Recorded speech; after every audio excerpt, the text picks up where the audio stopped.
இருப்பார். இன்றைக்கு கர்த்தருடைய வார்த்தையை நம் மத்தியிலே பகிர்ந்து கொள்ளும்படிக்கு சுவிட்சர்லாந்து தேசத்தில் இருந்து சூரிச் பட்டணத்தில் இருந்து நீண்ட பல வருடங்கள் ஊழியத்திலே இருந்து ஜனங்களை கட்டி எழுப்பி வந்த பாஸ்டர் இமானுவேல் வரதராஜன். அவர் மட்டக்களப்பை சார்ந்தவர் தான். பாஸ்டர் எங்கள் மத்தியிலே இருக்கிறதை குறித்து நாங்கள் மிகவும் சந்தோஷப்படுகிறோம். கரங்களை தட்டி மிகுந்த அன்போடு பாஸ்டரை அழைப்போம். ஆமென். சர்வவல்லமையுள்ள கர்த்தாவே, இந்த வேலைக்காக நன்றி செலுத்துகிறோம். தகப்பனே, நீர் பெரியவர் ஆண்டவரே. நாங்கள் ஒன்றுமே இல்லை ஆண்டவரே. ஒன்றும் இல்லாத எங்களை ஆண்டவர் நீர் தெரிந்து கொண்டு ஆண்டவரே, எங்களை நீர் ஆண்டவரே ஒரு உமக்கு பிரியமுள்ள பிள்ளைகளாக பயன்படுத்துவதற்காக உமக்கு நன்றி செலுத்துகிறோம் ஆண்டவரே. நாளும் இந்த வார்த்தையை உங்கள் கரத்தில் ஒப்படைக்கிறோம். கர்த்தர் பேசுகிற அடியனோடும் கேட்கிற ஒவ்வொருவரோடையும் நீர் ஆண்டவர் இடைப்படும்படியாக இயேசு நாமத்தை ஜெபிக்கிறோம் நல்ல பிதாவே. காலம் கடைசி காலத்தில் இருக்கிறபடினால் ஜனங்களுக்கு என்ன பக்தி இல்லாதவர்களாக ஜனங்கள் வாழ்ந்து கொண்டு இருக்கிறார்கள். எடுத்து வாசிப்போம். சங்கீதம் 20ஆம் அதிகாரம் 7ஆம் 8ஆம் வசனத்திலே இப்போ நம்ம சொல்லுகிறது. சங்கீதம் 20:7-8 சிலர் ரதங்களை குறித்தும் சிலர் குதிரைகளை குறித்து மேன்மை பாராட்டுகிறார்கள், நாங்களோ எங்கள் தேவனாகிய கர்த்தருடைய நாமத்தை குறித்தே நாங்கள் மேன்மை பாராட்டுகிறோம். அப்போ இந்த காலத்திலே கடைசி காலத்தில் மனிதன் தன்னைத்தானே உயர்த்துறவனாகவும் தன்மையிலே தானே பெரியவராக எண்ணுறவர்களாகவும் இருக்கிறார்கள். அதான் வேதம் சொல்கிறது, சிலர் ரதங்களை குறித்தும் சிலர் குதிரைகளை குறித்து மேன்மை பாராட்டுகிறார்கள், நாங்களோ எங்கள் தேவனாகிய கர்த்தருடைய நாமத்தை குறித்தே நாங்கள் மேன்மை பாராட்டுறோம். மேன்மை பாராட்டுறதுக்கு சில காரியங்கள் உண்டு. ஆனால் வேதம் சொல்லுகிறது, தேவன் ஒருவரை குறித்து மாத்திரம்தான் நீங்கள் நானும் மேன்மை பாராட்டுறவர்களாக இருக்க வேண்டும். அதே வசனம் சொல்லுகிறது. எரேமியா 9ஆம் அதிகாரம் 23ஆம் வசனத்திலே, ஞானிகள் தன் ஞானத்தை குறித்து மேன்மை பாராட்ட வேண்டாம், பராக்கிரமசாலி தன் பராக்கிரமத்தை குறித்து மேன்மை பாராட்ட வேண்டாம், ஐஸ்வர்யவான் தன் ஐஸ்வர்யத்தை குறித்து மேன்மை பாராட்ட வேண்டாம். ஏனென்று சொன்னால் எல்லாவற்றையும் எங்களுக்கு தருகிறவர் தேவன் ஒருவரே. அவரை குறித்து மாத்திரம்தான் நீங்கள் நானும் மேன்மை பாராட்டுறவர்களாக இருக்க வேண்டும். அதான் தாவீது ராஜா சொல்லுறான். எப்படி சொல்லுறேன்? நான் எம்மாத்திரம் ஆண்டவரே, என்னுடைய குடும்பம் எம்மாத்திரம் என்று சொல்லி அவர் சொல்லுகிறார். அப்போ தாவீது ராஜாவை கர்த்தர் உயர்த்தினார். அப்போ அவர் உயர்த்தினா மாத்திரமல்ல, தேடி போய் அபிஷேகம் பண்ணினார்கள். ஆனாலும் அவர் சொல்லுகிறார், நான் எம்மாத்திரம் ஆண்டவரே, என் குடும்பம் எம்மாத்திரம். பெத்லகேமிலே நாங்களும் சிறிய குடும்பத்தை சேர்ந்தவர்கள் என்று சொல்லுகிறார். பிறகு அவர் வாழ்ந்து கொண்டு வாழ்ந்த நாட்களிலே எல்லாம் முடிந்து கடைசி அவர் என்ன சொல்லுகிறார்? தேவரீர் என்னையும் என் குடும்பத்தை இம்மட்டுமா நீர் கொண்டு வந்தீரே ஆண்டவரை, இதுக்கு நான் எம்மாத்திரம். ஆரம்பத்திலே அவர் சொல்லுகிறார், எப்படி எனக்கு நான் என் குடும்பமும் எம்மாத்திரம் ஆண்டவரே. அதுபோல் கடைசி நேரத்தில் சொல்கிறார், இம்மட்டுமா நீர் என்னை கொண்டு வந்தீரே, நான் எம்மாத்திரம். ஆனால் நாங்கள் ஆரம்பத்தில் இப்படி சொல்லுவோம், நான் பெறவினன் ஆண்டவரே, என்னில் ஒன்றுமில்லை ஆண்டவரே, நான் தரித்திரனாக இருக்கிறேன், எனக்கு ஒன்றுமே இல்லைன்னு நாம் சொல்லுவோம். நாட்கள் போக போக கர்த்தர் நம்மளை ஆசீர்வதிப்பார், உயர்த்தி கொண்டே போவார். போகும்பொழுது நாம் புறம் எல்லாவற்றையும் மறந்து எங்களுடைய ஜெப வாழ்க்கை மறக்கப்படும். நான் கர்த்தரை மறந்து நாங்கள் எல்லாம் சொல்லுவோம், இப்படி எங்களோட சுய புத்தியினாலும் எங்களோட ஞானத்தினாலும் எங்களோட பலத்தினாலும் சகலவற்றையும் சம்பாதித்தோம். எல்லாமே என்ன ஞானத்தினால் புத்தினாலே எல்லாத்தையும் செய்தோம் என்று நீங்கள் நானும் சொல்லிக்கொண்டே இருப்போம். ஆனால் அந்த தாவீது அதான் பெருமை மனிதனுக்கு வந்துடும். அவன் யாரை குறித்து மேன்மை பாராட்டுவான்? தேவனை குறித்து அவன் மேன்மை பாராட்டாதபடி அவர் சொல்லுவார், நான் எல்லாவற்றையும் தனக்குத்தான் என்று சொல்லி தன்னை உயர்த்த பார்ப்பார். இதான் மனிதனுடைய காரியம். ஆனால் தாவீது சொல்கிற கடைசி நேரத்திலும், ஆண்டவரே நீர் தந்தது ஆண்டவரே, உம்மிட்டை எடுத்து உமக்கை நான் கொடுக்கிறேன். எப்படி சொல்லுகிறார்? உம்மிடத்தில் வேண்டி உமக்கே நான் தருகிறேன். நம்மளால் ஒன்றுமே முடியாது. அல்லேலூயா. நம்ம தேவன் தான் தேவன் தாரவனால தான் தேவனுக்கு நாம் கொடுக்குறோம். தேவன் எங்களை கைகளின் பிரியாசத்தை ஆசீர்வதிக்காவிட்டால் அவர் கொடுக்கறதுக்கு எங்களிடத்திலே ஒன்றுமே இருக்காது. தேவன் எங்களையும் உங்களையும் நடத்தி கொண்டு போகிற பெரிய காரியம். ரோமர் எடுத்து வச்சுக்கொள்வோம்.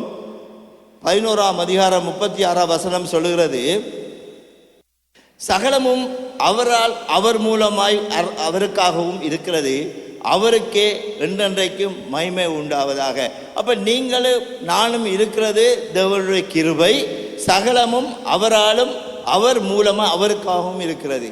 அப்ப சகலதும் எல்லாம் அவரால் எங்களுக்கு வந்திருக்கிறது, அது அவருக்காக இருக்கிறது. நான் இருக்கிறது அவருக்காக நான் வாழ்கிறேன், அவருக்காக நான் கொடுக்கிறேன். ஏனென்றால் சகலமும் அவராலே எனக்கு வந்தது.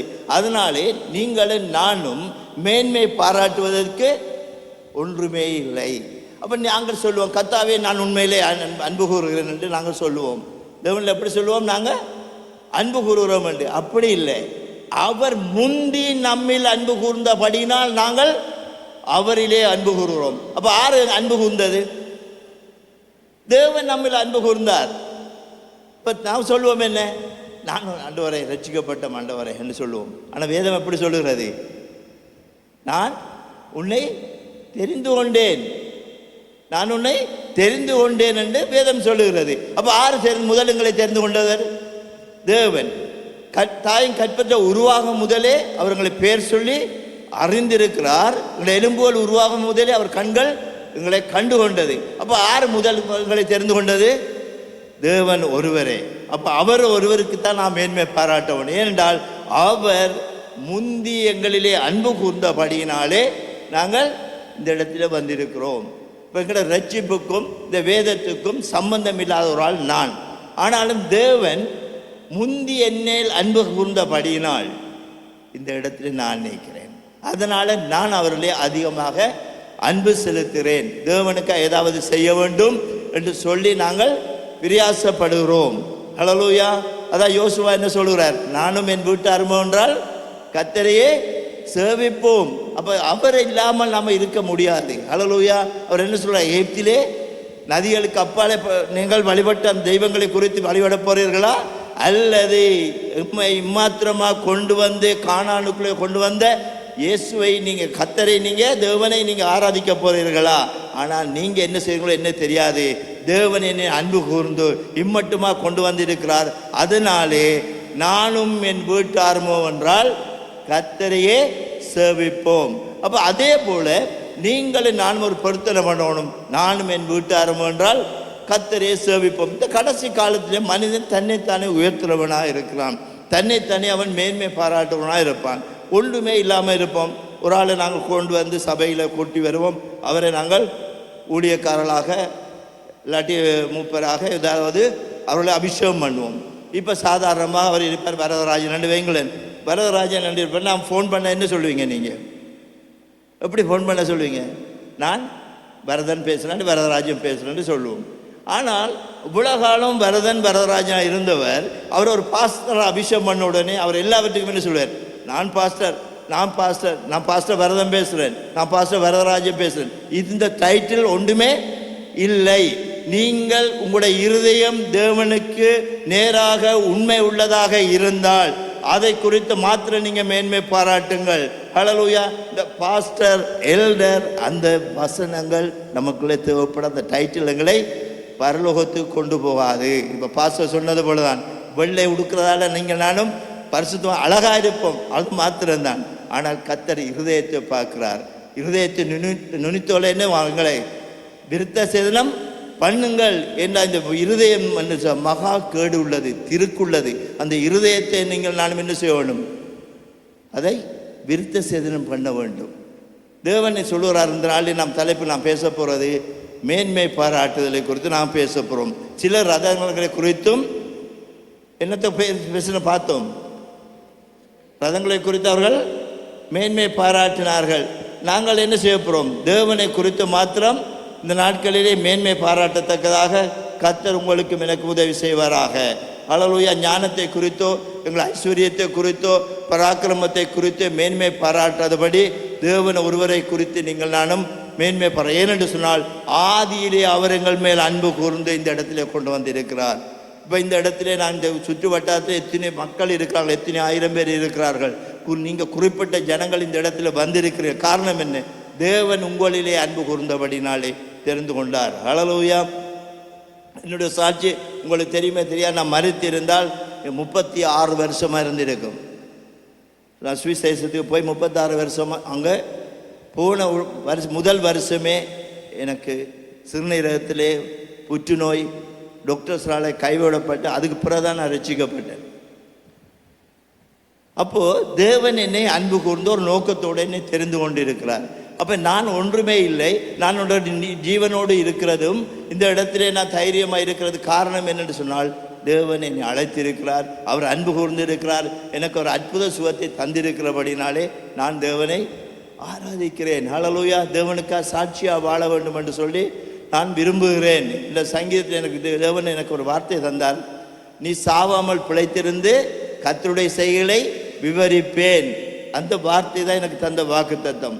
நான் சுகமில்லாமல் பலவீனமாக இருந்த பொழுது கர்த்தர் எனக்கு சொன்ன வார்த்தை சங்கீதத்திலே, நான் சாவாமல் பிழைத்திருந்து கர்த்தருடைய செயலை விவரிப்பேன். ஹல்லேலூயா. அதனால தான் கர்த்தர் இந்த இடத்துல கொண்டு வந்து இந்த கர்த்தருடைய வார்த்தையை பிரசங்கிக்கும்படியாகவும் கர்த்தருடைய நாமத்தை உயர்த்தும்படியாகவும் அவர் நாமத்தை நாம் பிரஸ்தாபப்படுத்தும்படியாக கர்த்தர் என்னை நடத்தி கொண்டு போகிறார். ஹல்லேலூயா. மீண்டும் வாசிப்போம். சங்கீதம் 20ஆம் அதிகாரம் 7-8 வசனத்தை எடுத்து வாசிப்போமா இருந்தால், சிலர் ரதங்களை குறித்தும் சிலர் குதிரைகளை குறித்து மேன்மையை பாராட்டுகிறார்கள், நாங்களோ எங்கள் தேவனாகிய கர்த்தருடைய நாமத்தை குறித்தே மேன்மை பாராட்டுவோம். அப்போ நீங்களே நானும் மேன்மை பாராட்ட வேண்டுமாயிருந்தால் தேவனுடைய நாமத்தை குறித்து தான். அந்த நாமத்தினால எங்களுக்கு விடுதலை, அந்த நாமத்தினால எங்களுக்கு சுகம், அந்த நாமத்தினால தான் எங்களுக்கு எல்லாம் கிடைக்கிறது, அவருடைய நாமத்தினால தான். இப்போ கிட்டடியில் ஒரு 3 மாதத்துக்கு முன்பாக ஒரு குடும்பம், ஒரு இளம் குடும்பம், நான் நினைக்கிறேன் அவர்களுக்கு 40 வயசு இருக்கும், 3 பிள்ளைகள், 2 வாலிப பிள்ளைகளோடு ஒரு குடும்பம் இருந்தது. அவர்களுக்கு யாரோ செய்வினை செய்திருக்கிறார்கள். நீங்கள் நினைக்கணும் செய்வினை இங்கே மட்டும்தான் இருக்குன்னு சொல்லி, அங்கேயும் வரும், அங்கே கடல் கடந்தும் அங்கே செய்வினை செய்து சொல்லி அவர்கள் சரியான வேதனைப்பட்டு மந்திரவாதிகள் எல்லார்ட்டையும் கொடுத்து, நம்ப முடியாது, எனக்கே நம்ப முடியாது, நீங்கள் நம்புறீங்களான்னு தெரியா, இந்தியாவில் ஒரு மந்திரவாதிட்ட போய் 2 லட்சம் சுவிஸ் பிராங்க் அவங்க செலவழித்திருக்கு, இன்றைக்கு கடனாளியாக இருக்கிறார்கள். ஆனால் அவர்களுக்கு எந்த விடுதலையும் இல்லை. 2 லட்சம் சுவிஸ் பிராங்க், 2 லட்சம் சுவிஸ் பிராங்க்னா இன்றைய நாளில் இங்கே 8 கோடிக்கு கிட்ட போகும். அவ்வளோ செலவழிச்சிருக்காலும் மந்திரவாதிட்ட போய் ஒன்றுமே இல்லை, கடன் பிரச்சனை, வட்டி எல்லாம் அமர்த்தி கொண்டு போகுது. அப்போ ஒரு ஆள் மூலமாக அவர்கள் என்னை தொடர்பு கொண்டு, நீங்கள் வரலாமா, வந்து செய்வினை நீங்கள் எடுக்கலாமா என்று என்னட்ட கேட்டார்கள். அப்போ நான் சொன்னோம், ஒரு பிரச்சனையும் இல்லை, அது இருந்தால் இருந்து கொண்டு போகும், இயேசுட நாமம் அதை மேற்கொள்ளும், நாம் வாரன் என்று சொல்லி போனால் அந்த வீட்டிலே இந்த அளவுக்கு ஒரு தகடு ஒன்று வச்சு அதான் முன்னுக்கு இருக்கு. 6 கேட்டேன், அதுவும் இந்தியாவிலேருந்து வந்தது 400 சுவிஸ் பிராங்க், 400 சுவிஸ் பிராங்குக்கு வந்திருக்குது, நீங்கள் என்ன செய்ய போகிறீங்க? நான் சொன்னேன், பிரச்சனை இல்லைண்டா எல்லாத்தையும் எடுத்துருவோம். நானும் என் ஒய்ஃபும் போனோம், 3 நாள் ஃபாஸ்டிங் இருந்தது. போய் அந்த வீட்டில் முதல் அதை எடுத்தோம். வீட்டுக்குள்ளே போய் பார்த்தால் அது இல்லாத விக்கிரகங்களும் இல்லை, படங்களும் இல்லை. அப்போ அவர் கேட்டால், ஃபாதர், அங்கே சொல்லுவாங்க நம்மளை பாஸ்டர் இல்லை, அவங்க ரசிக்கப்படாங்க, ஃபாதர் எவ்வளோ காசு செலவாகும்? ஏன்னா இப்போ நானும் ஒரு மந்திரவாதி மாதிரி தான் நான் போய் நிற்கிறேன், அதை எடுக்கிறதுக்கு எவ்வளவு காசு செலவாகுமென்று என்ற கேட்டேன். நான் ஒன்றுமே இல்லை, அவர்கள் நாமம் ஒன்று மாத்திரம் இருக்கிறது, அவர் நாமத்தினாலே கர்த்தர் உங்களை விடுதலை ஆக்குவார். ஏன்னா நித்திரை இல்லை, ஒன்றுமே இல்லை, எப்பவும் யோசனை அவர்களுக்கு. அப்படிப்பட்ட குடும்பத்தில் நான் போனோம். 3 தரத்தில் சொன்னாங்க, 3 தரத்தில் போய் கிட்டத்தட்ட 25 கிலோ இருக்கும் விக்கிரகங்களும் அந்த படங்கள் எல்லாவற்றையும் கொண்டு போய் அங்கே ஒரு கண்டெய்னரில் போட்டு இயேசுவின் நாமத்தில் எல்லாவற்றையும் அப்புறப்படுத்தினோம். இன்றைக்கு அந்த குடும்பம் ஆலயத்துக்கு வந்து கொண்டு இருக்கிறார்கள். அந்த குடும்பம் நல்லா சொல்கிறாங்க, இப்போ நான் சந்தோஷமாக இருக்கிறேன். கடன் நான் அது இருக்கட்டும், தேவன் உண்ட கைகளின் பிரயாசத்தை ஆசீர்வதித்து அதிலிருந்து உனக்கு விடுதலை தருவார், நீ ஆழ்ந்தவரை நம்பு என்ற அவர் நாமத்தை குறித்து மாத்திரம் நீ மேன்மை பாராட்டுன்னு சொல்லி ஒன்றுமே இல்லை. போய் ஜெபம் பண்ணினோம், அந்த குடும்பத்தை கர்த்தர் விடுதலையை கொடுத்தார். அப்போ இதில் யார் நாம மகிமைப்பட வேண்டும்? என்னுடைய நாமமா? இயேசு தான் கொடுத்தார். ஹல்லேலூயா. அவர் தான் விடுதலை ஆக்கினார். ஏன்னா தேவன் தாயின் கற்பத்தை உருவாக்குவதிலே தெரிந்து கொண்ட ஜனம் ஏதோ ஒரு விஷயத்தில் அவர்களை தெரிந்து கொண்டார். எப்படி என்னை தெரிந்து கொள்ள வேண்டும் என்று எனக்கு ஒரு வியாதியை போட்டு கர்த்தர் கொண்டு வந்தாரோ, சும்மா என்னை கூப்பிட்டா நான் போயிருக்கவே மாட்டேன். சும்மா கூப்பிட்டுருந்தா போயிருக்க மாட்டேன். கடைசியாக உயிர் வாழ வேண்டும் என்ற ஒரு பயத்திலே நான் தேவனை பற்றி கொண்டேன். அதுபோல ஒவ்வொருவருக்கும் ஒவ்வொரு சந்தர்ப்பத்திலே அந்த ரட்சிப்புக்கான வழிகளை கர்த்தர் திறந்து கொடுக்கிறார். ஹல்லேலூயா. ஒரு வாசிப்போம். தானியேல் 4ஆம் அதிகாரம் 30வது வசனம். தானியேல் 4:30 இவனமா சொல்லுகிறது, இது என் வல்லமையின் பராக்கிரமத்தினால் என் மகிமை பிரசாபத்துக்கென்று ராஜ்யத்துக்கு அரண்மனையாக நான் கட்டின மகா பாபிலோன் அல்லவா என்று சொன்னான். நேபுகாத்நேச்சார் என்ன சொல்றார்? இது என் வல்லமையின் பராக்கிரமத்தினால் என் மகிமை பிரதாபத்துக்கென்று ராஜ்யத்துக்கு அரண்மனையாக நான் கட்டின மகா பாபிலோன் என்று அவர் சொல்லுகிறார். அது சொன்ன வார்த்தை இந்த மாத்திரத்திலே அவர் என்ன செய்கிறாராம்? இந்த வார்த்தை ராஜாவின் வாயில் இருக்கும்போதே வானத்திலிருந்து ஒரு சத்தம் உண்டாகி, ராஜாவாகிய நேபுகாத்நேச்சாரே, ராஜபாரம் உள்ளே விட்டு நீங்கிட்டு, என்ன சொன்னால் அவர் தன்னை மேன்மைப்படுத்தினார், உயர்த்தினார். எல்லாம் தன்னுடைய நாமத்துக்காக, அவர் மகிமை பிரதாபத்துக்காக ராஜ்யத்தின் அரண்மனையை நான் கட்டினேன் என்று சொன்ன அந்த நேரத்திலேயும் அவருடைய ராஜ்யபாரம் என்ன செய்தாம்? எல்லாம் போய்விட்டது. என்ன சொல்ல வசனம் என்ன சொல்லுகிறது? அதில் அவர் மாடை போல புல்மேய்ந்து கொண்டு இருந்தார். எப்போ அவர் வானத்தை அண்ணாந்து பார்த்து தேவனை நோக்கி பார்த்தாரோ அப்பொழுது அவர் மீண்டுமாக ராஜ்யபாரம் அவருக்கு கிடைத்தது, அவர் மனம் திரும்பின நிமித்தம். அப்போ நீங்கள் நானும் பெருமை படுற பொழுது நம்ம ஆரை நோக்கி பார்க்க வேண்டும்? அண்ணாந்து பார்க்கணும் தேவனை குறித்து. ஹல்லேலூயா.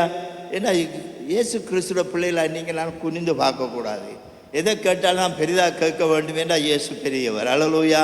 நம்ம என்ன சும்மா கொஞ்சம் கேட்கக்கூடாது. நானும் அப்படி தான் கேட்டாலும் எதா பெரிதாக கேட்பேன். ஏன்னு சொன்னால் கொஞ்சம்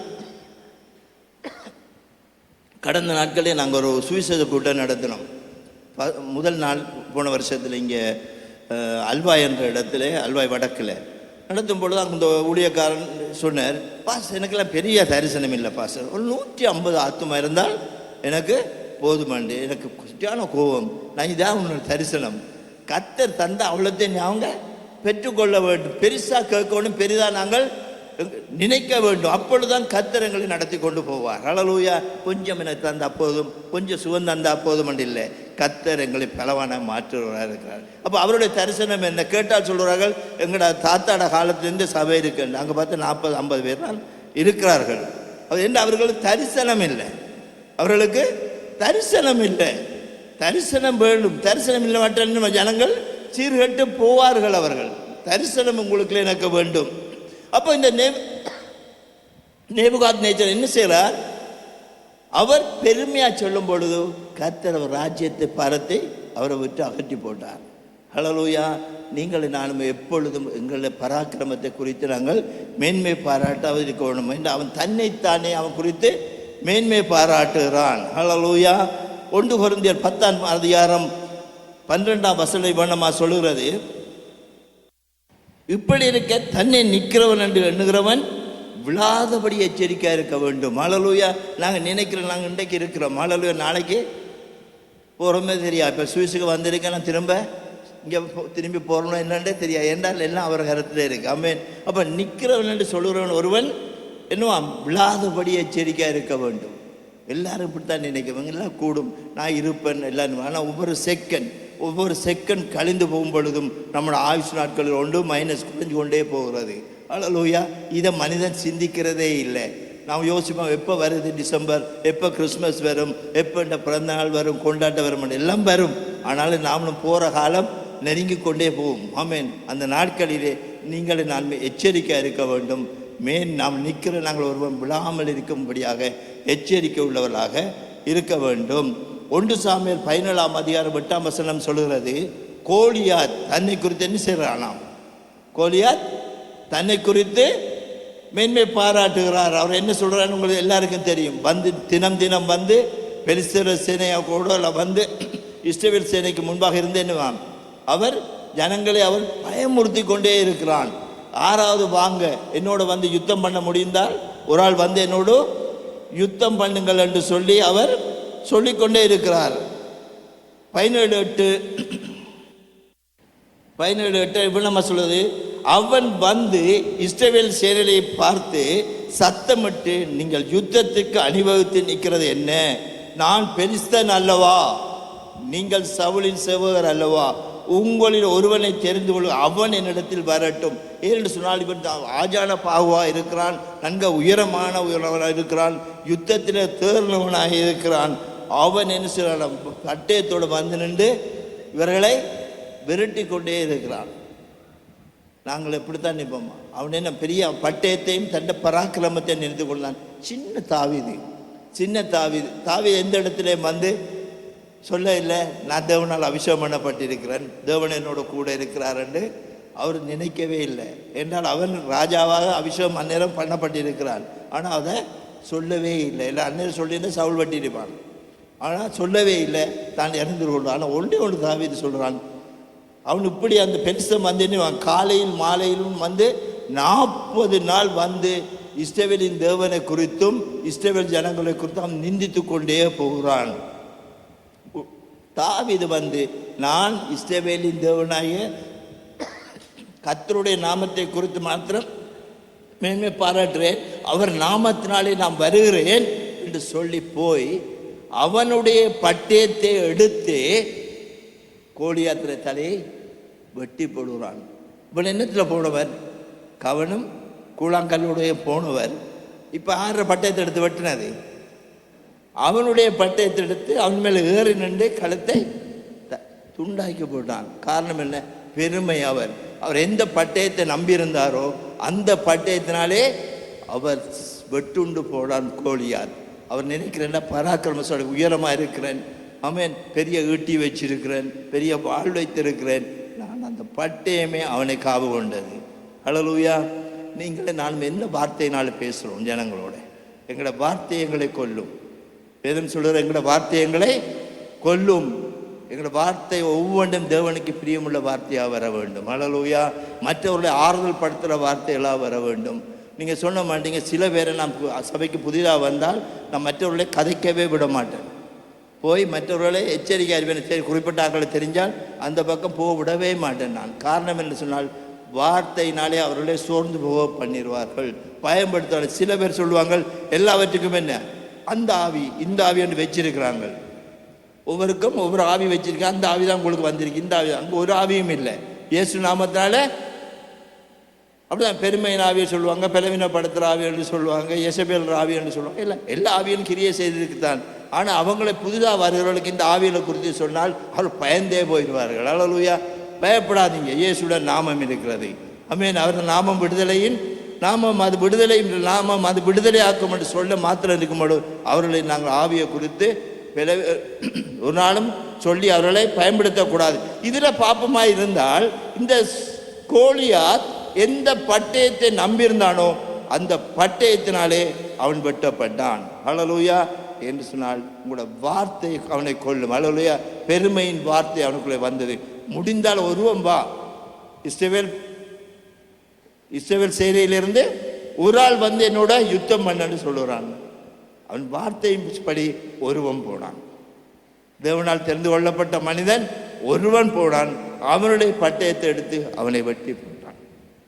தாவீது சொன்னாரா, நான் என்னால் முடியும், நான் போவேன், கர்த்தருடைய அபிஷேகம் என்மேல் இருக்கிறது.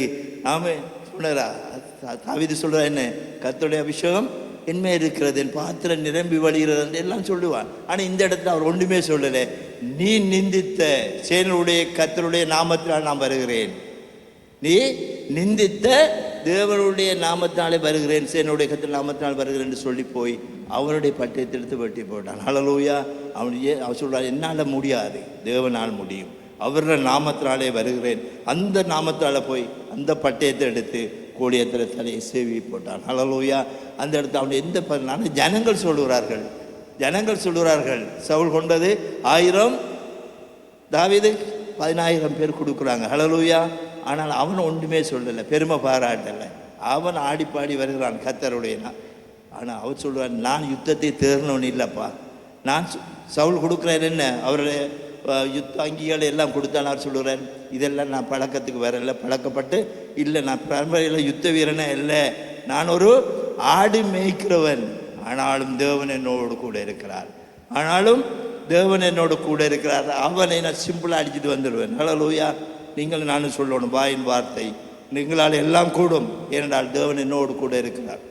தேவன் எங்களோடு கூட இருந்தால் நம்ம எல்லாவற்றையும் சாதிக்க முடியும். ஹல்லேலூயா. எந்த மனிதனையும் ரட்சிக்க வல்லவர் இயேசு ஒருவர். ஹல்லேலூயா.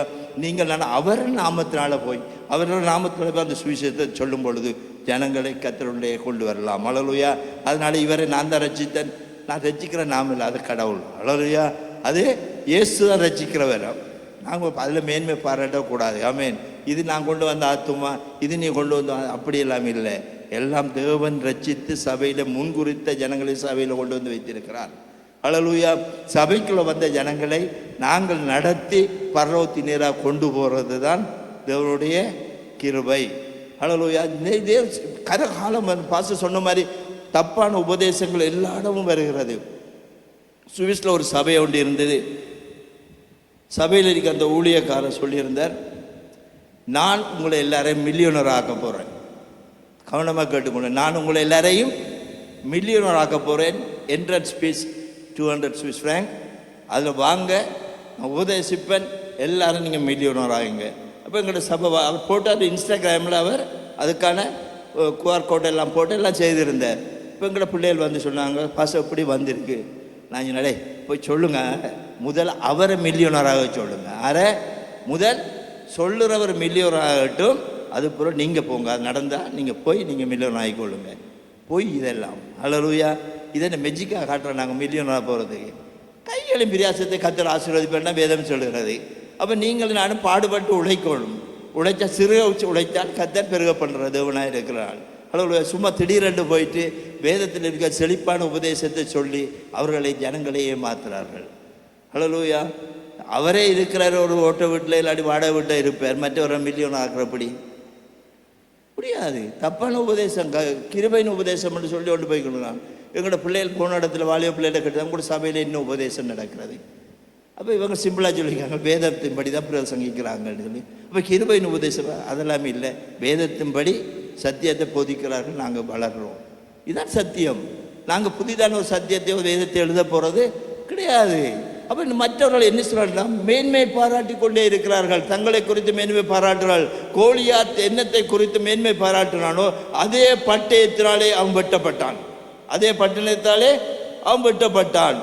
ஆதியாகமம் 11ஆம் அதிகாரம் 4ஆம் வசனம் சொல்லுகிறது, பின்னும் அவர்கள் நாம் பூமியிலே மீதெங்கும் சிதறி போகாதபடிக்கு நமக்கு ஒரு நகரத்தையும் வானத்தை அளாவும் சிகரமுள்ள ஒரு கோபுரத்தையும் கட்டி நமக்கு பேருண்டாக பண்ணுவோம் வாருங்கள் என்று சொல்லிக் கொண்டார்கள். இப்போ என்ன செய்கிறாங்க இந்த இஸ்ரவேல் ஜனங்கள் எல்லாருக்கும்? இப்போ தங்களுடைய பேர் உண்டாகும்படியாக ஒரு கோபுரத்தை கட்டவழிக்கிறார்கள். யார் அது கட்டினார்? என்ன கோபுரம் அது? பாபேல் கோபுரத்தை அவர் கட்டுறார்கள். கர்த்தர் பார்க்குறாங்க, இங்கே பாரு, நான் உங்களை இவரை கொண்டு வந்திருக்கிறேன், ஆனால் இப்போ அவங்கள தங்களுடைய பேர் உண்டாகும்படியாக நமக்கு ஒரு கோபுரத்தை கட்டுவோம் என்று சொல்லி கொண்டார்கள். கர்த்தர் பார்த்தவர்கள் விட்டு வச்சிருக்க கூடாது. கர்த்தர் பார்த்தார். இவர் அதுக்கு முதல் பூமியில் என்ன சொல்கிறார்கள்? ஒரே பாசை இருந்தது.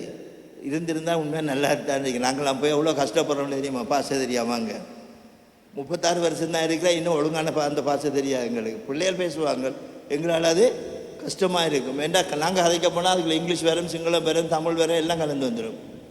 அந்த உச்சரிப்பு அப்படியா இருக்கிறது. ஆனாலும் இவர்கள் என்ன சொல்கிறாங்க? கர்த்தர் உடனே பார்த்தால் இவர் மனுபுத்திரர் கட்டுற நகரத்தையும் கோபுரத்தையும் பார்க்கறது கர்த்தர் இறங்கி போனார். இதோ ஜனங்கள் ஒரு கூட்டமாக இருக்கிறார்கள். அவர்கள் அனைவரும் ஒரே பாசையும் இருக்கிறது. அவர்கள் இதை செய்ய தொடங்கினார்கள்.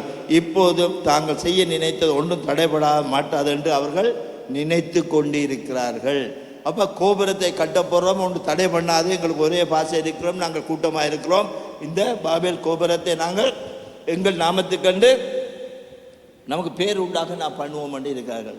தேவன் ஒரே செகண்ட் என்ன சார் அவரோட பாசையை தேவன் தாறுமாறாக்கி போட்டார்.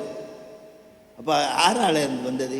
தங்களுக்கு பேர் உண்டாகும்படியாக ஒரு மனிதன் ஒரு காரியத்தை செய்ய வழிக்கிட்டால் தேவன் அதை வாய்க்கு பண்ண மாட்டார். தேவன் நாமத்தினாலே தேவன் எனக்கு சொன்னார், நான் செய்கிறேன் என்று சொல்லி பாருங்க, கர்த்தர் நடத்துவார்.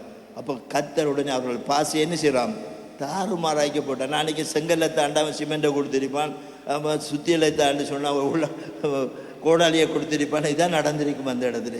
அப்போ அந்த கட்டிட காரியம் என்ன செய்யும், சிதறி போயிடும். நீங்களும் நான் செய்ய வேண்டியது தேவனை மகிமைப்படுத்தணும். எங்கட நாமத்தினால அல்ல. நாங்கள் இதை செய்தோம்னு சொல்கிறதுக்கு ஒன்றுமே இல்லை. இதை செய்தோம்னு சொல்கிறதுக்கு ஒன்றுமே இல்லை. தேவனை செய்யணும். நம்முடைய நாமத்தை உயர்த்தி எந்த பிரயோஜனம்?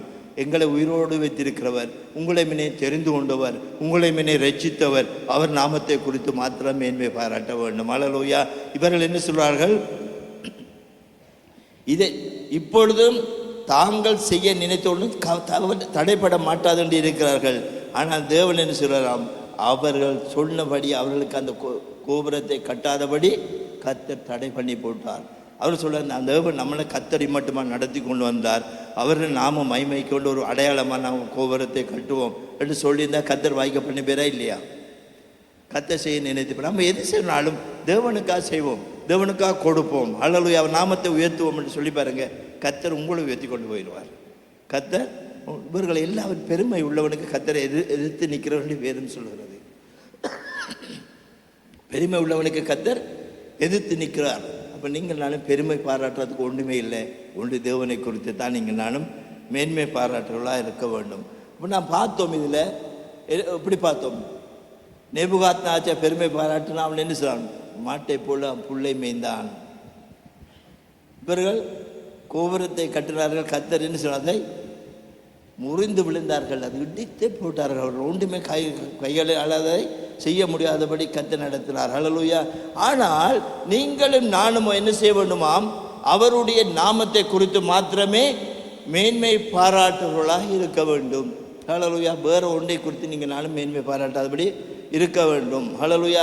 ஏனென்று சொன்னால் அவர்கள் சிதறி போனார்களாம். மாறு யார் யார் இந்த பாபிலோன் கோபுரத்தை கட்டினவர்களோ பாசையை தாறுமாறாக உடனே அவர்கள் என்ன செய்தார்கள், சிதறி போயிட்டார்கள் என்று அவங்க நாமத்தை உயர்த்த வலிக்கின்றபடியால்.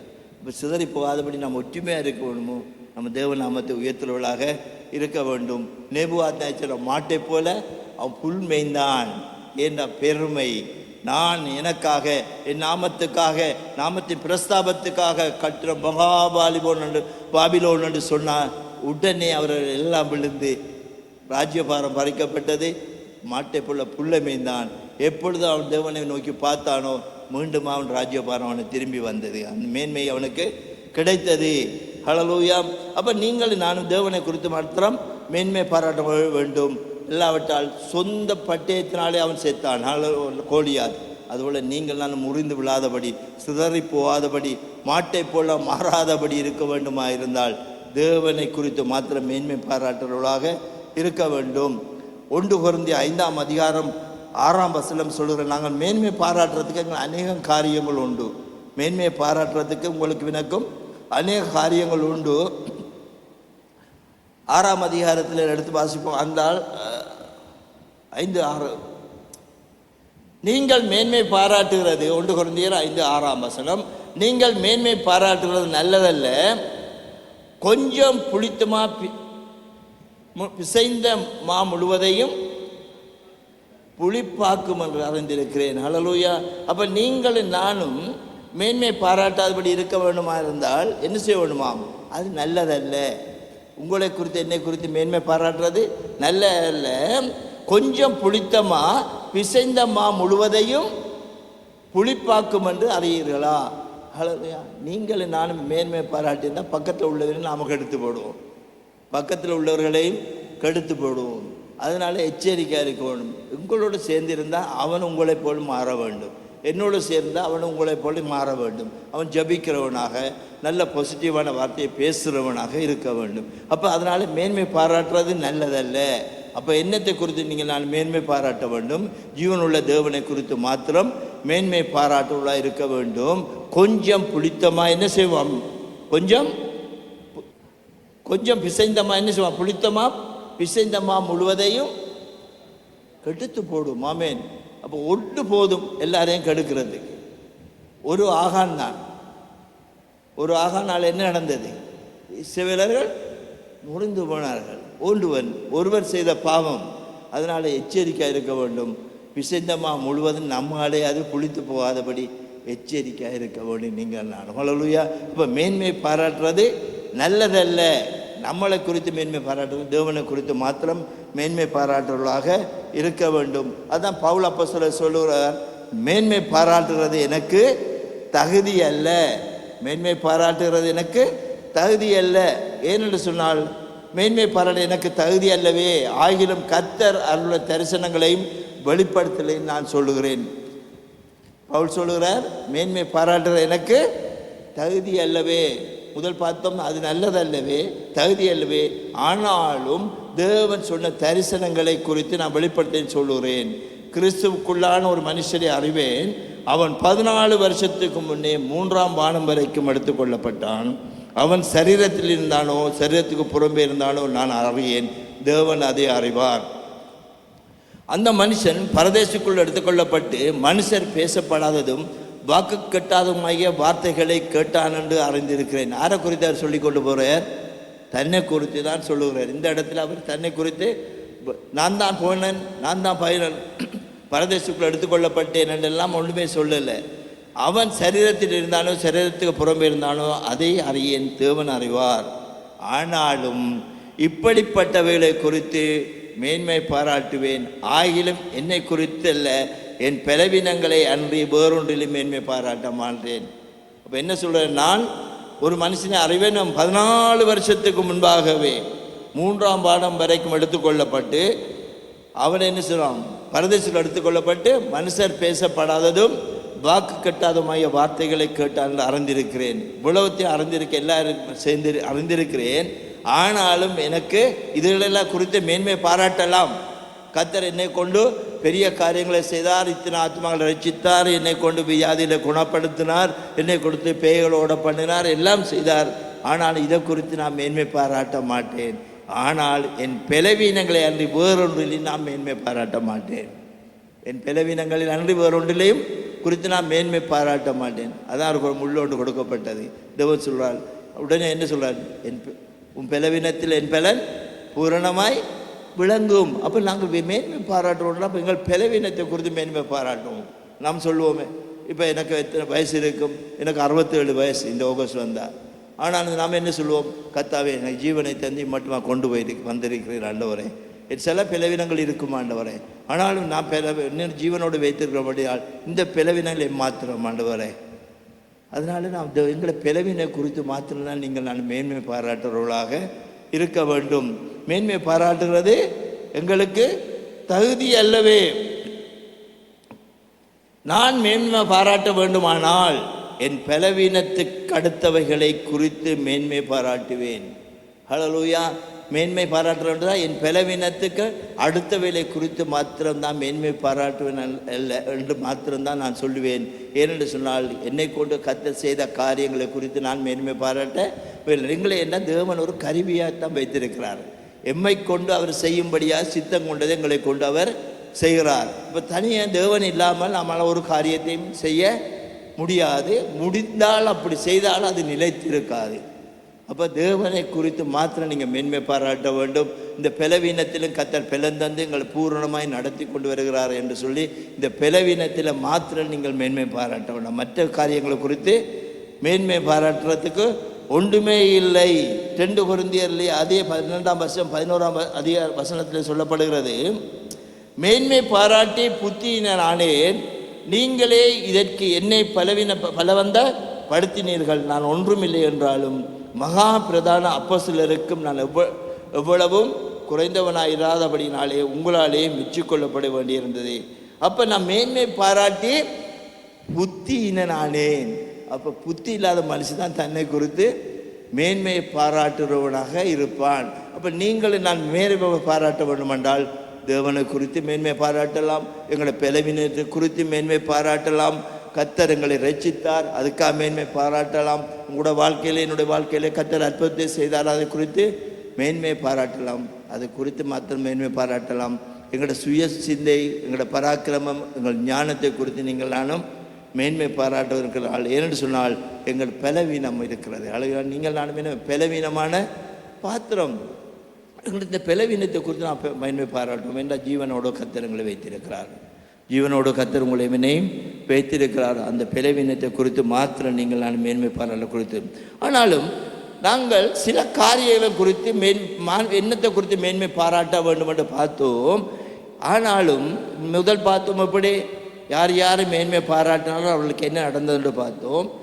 இப்போ பார்த்தோம் என்ன மேன்மை பாராட்டுறது நல்லதல்ல என்று சொல்லி பார்த்தோம். இப்போ பார்க்குறது எதை குறித்து நாங்கள் மேன்மை பாராட்டக்கூடாது என்று பார்ப்போமா இருந்தால் 1 கொரிந்தியர் 3ஆம் அதிகாரத்தை திருப்பிக் கொள்வோம். 3ஆம் அதிகாரம் 21ஆம் வசனம் இவ்வளவு சொல்லுகிறது, இப்படி இருக்க ஒருவனும் மனுஷரை குறித்து மேன்மை பாராட்டியிருப்பானாக, எல்லாம் உங்களுடையதே. அப்போ நீங்கள் நானும் மனுஷனை குறித்து மேன்மை பாராட்டபடி இருக்க வேண்டும். மனுஷன் என்று சொல்ல அவன் மண், மனிதன் மண். இன்றைக்கு எங்களோட கூட இருப்பான், நாளைக்கு மற்றவரோட கூட இருப்பான். நான் அடிக்கடி சொல்கிறான், எப்படிப்பட்ட சிநேகிதனாக இருந்தாலும் அளவோடு பேசுங்க. ஆமென். உண்மையாக பேசுங்க அவரோட. ஆனால் உள்ளதை எல்லாவற்றையும் பேசாதீங்க. உண்மையாக நீங்கள் பேசுங்க. நான் அடிக்கடி எங்கள் சபையில் சொல்கிற காரியம் ஏன்னா இன்றைக்கு நல்லா இருப்பான், நாளைக்கு இதே வைத்து உங்களுக்கு அதே வார்த்தையினால உங்களை திருப்பி அடிப்பான். அதனால் உண்மையாக இருங்க. ஆனால் உள்ளதெல்லாம் நீங்கள் சொல்லாதீங்க. ஏனென்றால் உங்களுக்காக இருக்கும், உங்களோட பர்சனல் இருக்கும், எல்லாவற்றையும் நீங்கள் தேவனோட உறவாடி கொள்ளுங்க, உங்களோட குடும்பத்தோடு பேசிக்கொள்ளுங்க, மற்றவர்கள்ட்ட உண்மையாக இருங்க. அந்த வேதம் அந்த உலகத்தில் சொல்லுவாங்கள்ல, நம்ப நட நம்பி நடக்காத. அப்போ எப்படி சொல்கிற, நம்ப நட நம்பி நடக்காதன்னு எப்படி? மற்றவர்கள் நம்மளை நம்பும்படியாக நம்ம நடக்க வேண்டும். ஆனால் அவனை நீங்கள் நம்பிய உண்டையும் சொல்லிடாது செய்திடாரு. இதே மாதிரி தான் இந்த வேதம் சொல்லுகிறது.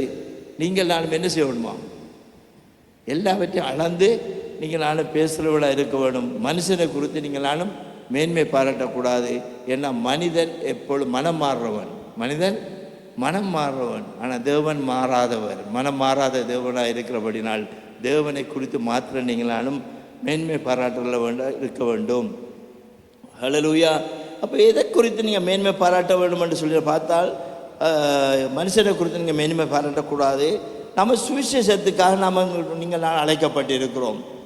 நீங்கள் நானும் சுவிசேஷத்தை சொல்லும்படியாக, தேவனுடைய சத்தியத்தை சொல்லும்படியாக தேவன் உங்களை பிரித்து எடுத்திருக்கிறார். வேதம் அப்படித்தானே சொல்கிறார். மத்திய கடைசி வசனத்தை உலகமெங்கும் சென்று சுவிசேஷத்தை பிரசங்கிங்க, தேவநாமத்தை உயர்த்துங்க, தேவநாமத்தை சொல்லுங்க, ஜனங்களை நீங்கள் சீசராக்கி கொள்ளுங்கள். இதுதான் உங்களுக்கு எனக்கு கர்த்தர் சொல்லப்பட்ட வார்த்தை. ஹல்லேலூயா. அப்போ நான் சுவிசேஷத்தை நாங்கள் பிரசங்கிக்கிறோம், அற்புதங்கள் நடக்கிறது, அடையாளங்கள் நடக்கிறது. ஆனால் இதை குறித்து நீங்கள் நானும் மேன்மையை பாராட்டுறதுக்கு ஒன்றுமே இல்லை. 9:16 அவனமாக சொல்லுகிறது, சுவிசேஷத்தை நான் பிரசங்கித்து வந்தும் மேன்மை பாராட்ட எனக்கு இடமில்லை, அது என்மேல் விழுந்த கடமையாக இருக்கிறது. சுவிசேஷத்தை நான் பிரசங்கியாதிருந்தால் எனக்கு ஐயோ. 1 கொரிந்தியர் 9ஆம் அதிகாரம் 16ஆம் வசனம் இவ்வண்ணமாக சொல்லுகிறது, சுவிசேஷத்தை பிரசங்கிக்க வேண்டும், அது பிரசங்கிக்காத இருந்தால் எனக்கு ஐயோ. அப்போ நீங்களும் நானும் ஒவ்வொருவரும் சுவிசேஷகர். எல்லாரும் என்னவாங்க, சத்தத்தை காணல, சுவிசேஷம் சொல்ல வேண்டும், ஜனங்களை சீசராக்கணும், சபையில் சேர்த்து கொள்ள வேண்டும். ஒருவரால் கர்த்தருடைய ஊழியம் ஒருவரால் கூடாது. ஆமென். எல்லாரும் சேர்ந்து கட்டுறதான் சபை, எல்லாரும் கட்டுறதான் சபை. அதுக்கு தான் சபை என்று பேர். தனி ஒரு ஆள் இருந்தால் அது என்ன சபை? அது இல்லை. சபை கூடி வந்திருக்கிறோம், நீங்கள் நானும் சுவிசேஷத்தை அறிவிக்க வேண்டும். அப்போ சுவிசேஷத்தை அறிவிக்கிறதால எங்களுக்கு அதில் பெருமை வேண்டாம். ஏனென்றால் சுவிசேஷத்தை நான் பிரசங்கித்து வந்தும் மேன்மை பாராட்ட எனக்கு இடமில்லை என்றால் அது என்மேல் விழுந்த கடமையாயிருக்கிறது. அதனால் பிரசங்கிக்க வேண்டும். சுவிசேஷத்தை பிரசங்கிக்காவிட்டால் எனக்கு ஐயோ. அப்போ நீங்கள் நானும் சுவிசேஷத்தை அறிவிக்கிற வேண்டும். ஆனால் அதை குறித்து நீங்கள் மேன்மை பாராட்டக்கூடாது. நீங்கள் சுவிசேஷத்தை அறிவிங்க, உங்களோட வார்த்தையில் இப்போ கர்த்தர் கிரியை செய்வார், அந்த இருதயங்கள் மாற்றப்படும், கர்த்தர் நேராக திருப்பப்படும், அவர்கள் ரட்சித்து சபையிலே கொண்டு சேர்த்து கொள்ளப்படுவார்கள். நீங்கள் நானும் சுவிசேஷத்தை அறிவிக்கிறவர்களாக இருக்க வேண்டும். அதை குறித்து நீங்கள் நானும் மேன்மை பாராட்ட ஒன்றுமே இல்லை. காரணம் என்னென்று சொன்னால், அது உங்கள் மேல் என் மேல் விழுந்த கடமை. அது மாத்திரமல்ல, தேவனுடைய கட்டளையுமாய் இருக்கிறது. அப்படித்தானே சொல்லுகிற தேவன், நீங்கள் புறப்பட்டு போய் சகல ஜாதியருக்கும் சுவிசேஷத்தை அறிவியுங்கள், அவர்களை சீசராக்கி அவர்களுக்கு ஞானஸ்தானம் கொடுங்கள். அப்போ சகல ஜாதிகளுக்குள்ளே நம்ம பார்ப்போம் என்று சொன்னால் எங்களுக்குள்ள பக்கத்தில் இருப்பான், நம்மளோட பிறந்த நாள் முதல் இந்த நாள் வரை நம்மளோட கூட இருக்கிற சிநேகிதன் இருப்பா, அவளுக்கு நாங்கள் சுவிசேஷத்தை சொல்ல மாட்டோம். ஏன் சொல்ல மாட்டோன்னு சொல்கிறீங்க சொல்லுங்கம்மா? என்ன நம்மளோட பண்டவாளமெல்லாம் அவனுக்கு தெரியும், நம்மளோட பண்டவாளமெல்லாம் அவனுக்கு தெரியும். அதனால் அவன்கிட்ட போய் நீங்கள் சுவிசேஷத்தை சொல்ல மாட்டீங்க. ஆனால் முகம் தெரியாதவன்கிட்ட வேற எங்கேயும் போய் நீங்கள் சுவிசேஷத்தை சொல்லுவீங்க. முதல் அவனுக்கு சொல்லுங்கள். அவன் சொல்கிறேன்னா அப்பா கூட உண்மையான வாழ்க்கை தெரியும். நான் எந்த இடத்துல அவனை போல இருக்கிறேன்னா இல்லை தேவனோட பிள்ளைகளை போல இருக்கிறேன்னா முதல் அதை நீங்கள் நான் மறைஞ்சு கொள்ளணும். மலலூயா எந்த வாழ்க்கை சரியாக இருக்கணும், என் பேச்சு சரியாக இருக்கணும் இருந்தால் தான் நீங்களே நானும் சுவிசேஷத்தை சொல்லலாம். நாம் பாவத்துக்குள்ளே இருந்து போட்டு இந்த தண்ணி அடித்து கொண்டு பொய் சொல்லி கொண்டு மற்றவர்கள்கிட்ட கடன் பண்ணி ஏமாற்றி கொண்டு இருந்தால் நம்ம எப்படி சுவிசேஷத்தை சொல்லலாம்? தேவன் உங்களை ஆசீர்வதிப்பாருன்னு சொல்லுவோம். நாம் எப்படி இருப்போம்? இங்கே மற்றவனுக்கு பாக்கி பணம் வச்சு கொண்டே இருப்போம். ஆனால் நீங்கள் நான் செய்ய வேண்டியது என்ன? சுவிசேஷம் சொல்கிற நீங்கள் நானும் மாதிரி ஜீவியம் ஜீவிக்க வேண்டும். அவரை போல நீங்கள் நானும் வாழுகிறவர்களாக இருக்க வேண்டும். அப்போ நீங்கள் உங்களை என்னையும் கத்தரை வைத்திருக்க எப்படி வைத்திருக்கார்? உலகத்துக்கு உப்பாகவும் இந்த பூமிக்கு உப்பாக உலகத்துக்கு வெளிச்சமாக கத்தர் உங்களையும் என்னையும் வைத்திருக்கிறார். அப்போ நீங்கள் எல்லாவற்றிலும் மாதிரியை காண்பிக்கிறவர்களாக நீங்கள் நானும் இருக்க வேண்டும். சுவிசேஷம் சொல்கிற மாத்திரமில்ல, நாங்கள் ஒரு மாதிரி வாழ்க்கை இருக்க வேண்டும். ஃபோபியல் எல்லாருக்கும் முன்பாக மாதிரியான வாழ்க்கையை வாழுகிற நம்ம ஜனங்களாக நீங்கள் நானும் இருந்தால்தான் சுவிசேஷத்தை சொல்லலாம். நீங்களே நானும் கடனாளியாக தரித்திரராக இருந்து போய் மற்றவனுக்கு சொல்ல இயலுமா? சுவிசேஷத்தை சொல்ல முடியாது. அப்போ அதுக்கு என்ன செய்ய வேண்டும்? உங்களோட வாழ்க்கை கர்த்தருக்கு நேராக இருந்தால், இருதயம் நேராக இருந்தால் கர்த்தர் உங்களை ஆசீர்வதிப்பார். உங்களுடைய கைகளின் பிரியாசத்தை ஆசீர்வதிப்பார். நீங்கள் செய்கிற எல்லா காரியங்களிலும் கர்த்தர் உங்கள் மேன்மையை தருவார். தந்த பிறகு நீங்கள் என்ன செய்வீங்க? கர்த்தரிடத்தை போனேன், நான் பலவீனனாக இருந்தேன், வியாதிஸ்தனாக இருந்தேன், கடனாளியாக இருந்தேன், கஷ்டப்பட்டு இருந்தேன், நிமிர்ந்து கூட நடக்க முடியாமல் இருந்தேன், ஆனால் தேவனை எனக்கு அற்புதம் செய்தார் என்று சொல்லி தேவனை குறித்து இங்கே சுவிசேஷம் அறிவிக்க வேண்டும். முதல் நீங்கள் நான் மற்றவர்களுக்கு முன்மாதிரியாக இருக்கணும். ஏனென்று சொன்னால் சுவிசேஷம் குறித்து நீங்கள் மேன்மை பாராட்ட ஒன்றுமே இல்லை. ஏனென்றால் சுவிசேஷம் சொல்லுவது உங்களுக்கும் எனக்கும் சொல்லப்பட்ட கட்டளையாக இருக்கிறது, அது எங்கள் மேல் விழுந்த கடமையாக இருக்கிறது. சுவிசேஷம் சொல்லாவிட்டால் உங்களுக்கும் எனக்கும் ஐயோ. அல்லேலூயா. எனக்கு எல்லா வீட்டிலும் பிடிச்ச காரியம் என்று சொன்னால் சுவிசேஷம் அறிவிக்கிறது, வீடுகளை போய் சந்திக்கிறது எனக்கு பிடித்தமான காரியம். கர்த்தருக்கு ஸ்தோத்திரம். எனக்கு என் மனைவியும் என்னோட கூட இந்த நான் இன்றைக்கு சொல்லுவேன், இந்த சர்ச்சுக்கு புதுசாக வராங்க, கேம்ப்லேருந்து அநேகம் பேர் வருவாங்க. அவங்களுக்கு இன்றைக்கு போகக்குள்ள சாப்பாடு கட்டி போகணும்னு சொன்னால் நான் சொல்ல முதல் என் வைஃப் 5 பேரோ 4 பேருக்கோ உடனே சர்ச்சுக்கு போக முதல் சாப்பாடை கட்டி கொண்டு போவான். எல்லாம் முடிஞ்சோன்னு அவங்களுக்கு சாப்பாடு கொடுப்பான். ஏன்னு சொன்னால் நாங்கள் சுவிஸ் தேசத்துக்கு போன புதுசில் சாப்பாட்டுக்கு தான் நாங்கள் கஷ்டப்பட்டோம். இங்கே நாங்கள் வசதியாக வாழ்ந்தோம், எல்லாம் செய்தோம். ஆனால் இங்கே 2 பேர் நாங்கள் அரசாங்க உத்தியோகம் தான் பார்த்தோம். ஆனாலும் அங்கே போயிட்டு சாப்பாட்டுக்கு வழி இல்லை. மகள் வரக்குள்ள 11 மாத பிள்ளை, அவளுக்கு கொடுக்குறதுக்கு பாலுக்கு காசு இல்லை. ஆனால் சரியாக கஷ்டப்பட்டு எல்லாம் இருந்தோம். ஆனால் இப்போ வர ஜனங்களுக்கு அப்படி இல்லை. எல்லோரும் வரக்குள்ள நாங்கள் போன காலத்தில் டெலிஃபோன் இல்லை, பூத்தில் போய் கதைக்கிறேன்னு சொன்னால் 1 நிமிஷத்துக்கு 3 ஃப்ராங்க் 20 ராப்பன் 1 நிமிஷம். அதை காசை போட்டுட்டு பார்த்தா அது டிக் டிக் டிக்கண்டு ஓடிக்கொண்டே இருக்கும். அப்போ கதைக்கிறதா அதை பார்க்குறதான்னு தெரியாது. அந்த நாட்களில் டெலிஃபோன் எடுத்தால் 6 நாள் ஒரு ஆளுக்கு எடுத்து எங்களோட சுயசெய்தியை அறிவித்து நீங்கள் எல்லாருக்கும் அதை பற்றி சொல்லுங்கள், சுகமாக இருக்கிறோம், அது மாத்திரம் சொல்லலாம் அப்படி. ஆனால் இப்போ வாரவங்க ஒரு பக்கத்தில் இலங்கைக்கு கதைக்கிறது, வாட்ஸ்அப்பு கொண்டு லோக்கல் கோல் கொண்டு எல்லாம் டெலிஃபோனோட இங்கேருந்து வராங்க. ஏன்னு சொன்னால் வெளிநாட்டுக்கு வரக்குள்ள இங்கே அங்கே உள்ள ஆட்கள் இங்கே உள்ளவங்களுக்கு இப்போ புதிதாக வர்றவர்களுக்கு கஷ்டத்தை சொல்லுறதில்லை, கஷ்டத்தை சொல்லுறதில்ல. கோடிக்கணக்கில் வீடு வாசலை விற்று அங்கே வந்து கஷ்டப்படுறாள் ஒழுங்கான விசா இல்லாமல். அப்படியான மக்களுக்கு நாங்கள் என்ன செய்வோம்? சுவிசேஷத்தை அறிவிக்கிறோம். ஒரு தம்பியை தொடர்ந்து வந்து விடுங்க. இப்போ கடந்த மாதத்தில் நாங்கள் அவருக்கு ஜனவரியில் 18ஆம் தேதி அவர் ஞானஸ்தானம் கொடுத்தோம். அவர் அந்த தம்பிக்கு ஆனால் கர்த்தரை உறுதியை பற்றி கொண்டான். அவருக்கு ரிஜெக்ட் வந்துட்டு போவோம், நாட்டை விட்டு போனான்னு சொன்னேன். இல்லை, கர்த்தர் சொல்லுறார், நீ இந்த தேசத்தை இருப்பா, நம்மளோட சபையில் இருப்பான்னு சொல்லியிருக்கிறோம். இப்போ அவருக்கு ஒரு திருமணம் ஒரு காரியம் கைகூடி வந்திருக்கிறது. ஏன்னு சொன்னால் இப்போ அவன் என்ன செய்கிறான்? அவனுக்கு என்ன ஒழுங்காக அந்த விசா நம்ம வந்து கிடைக்கல. அவன் தன்னோட பழகிற நண்பர்களுக்கு போய் ஆண்டவரை பற்றி சொல்லி 2 பேரை கூட்டிக் கொண்டு வாரான். 2 பேரை அவர் கூட்டிக் கொண்டு வரான். அப்போ அவன் மேல் அவனுக்கு இது அப்போ நாங்கள் சொல்லியிருப்போமா சுவிசேஷத்தை அறிவிக்க சொல்லலை. அவனுக்கு தெரியும் கர்த்தர் நல்லவர், கர்த்தரால் எல்லாம் கூடும் என்று சொல்லி அவன் தேவனை குறித்து மேன்மையை பாராட்டுறது இல்லாமல் சுவிசேஷத்தை அறிவிக்கிறான். சின்ன படியன். நாங்கள் 2 பேரும் அப்படி தான், நானும் வைஃபு எங்கே போனாலும் வெளிக்கிட்டு போவோம், போய் சுவிசேஷத்தை சொல்லுவோம், ஆக்களை விட்டு போவோம், வியாதி என்ன ஓடி போவோம். எங்களோட பிள்ளைகள் அங்கே பிறந்து வளர்ந்த பிள்ளைகள் தானே.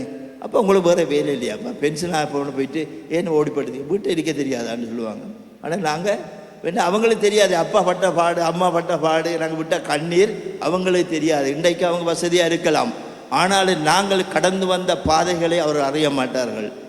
ஆனால் நான் என்னுடைய பிள்ளைகளுக்கு நான் சொல்லுவேன், நீங்கள் எப்படி நான் கஷ்டப்பட்டு இந்த தேசத்துக்கு வந்து என்னை மூத்த மகள் 11 மாத பிள்ளையால் வந்தால் அவருக்கு நாங்கள் புதிய உடுப்பு வேண்டினது அவளோட 2வது பிறந்த நாளைக்கு தான்.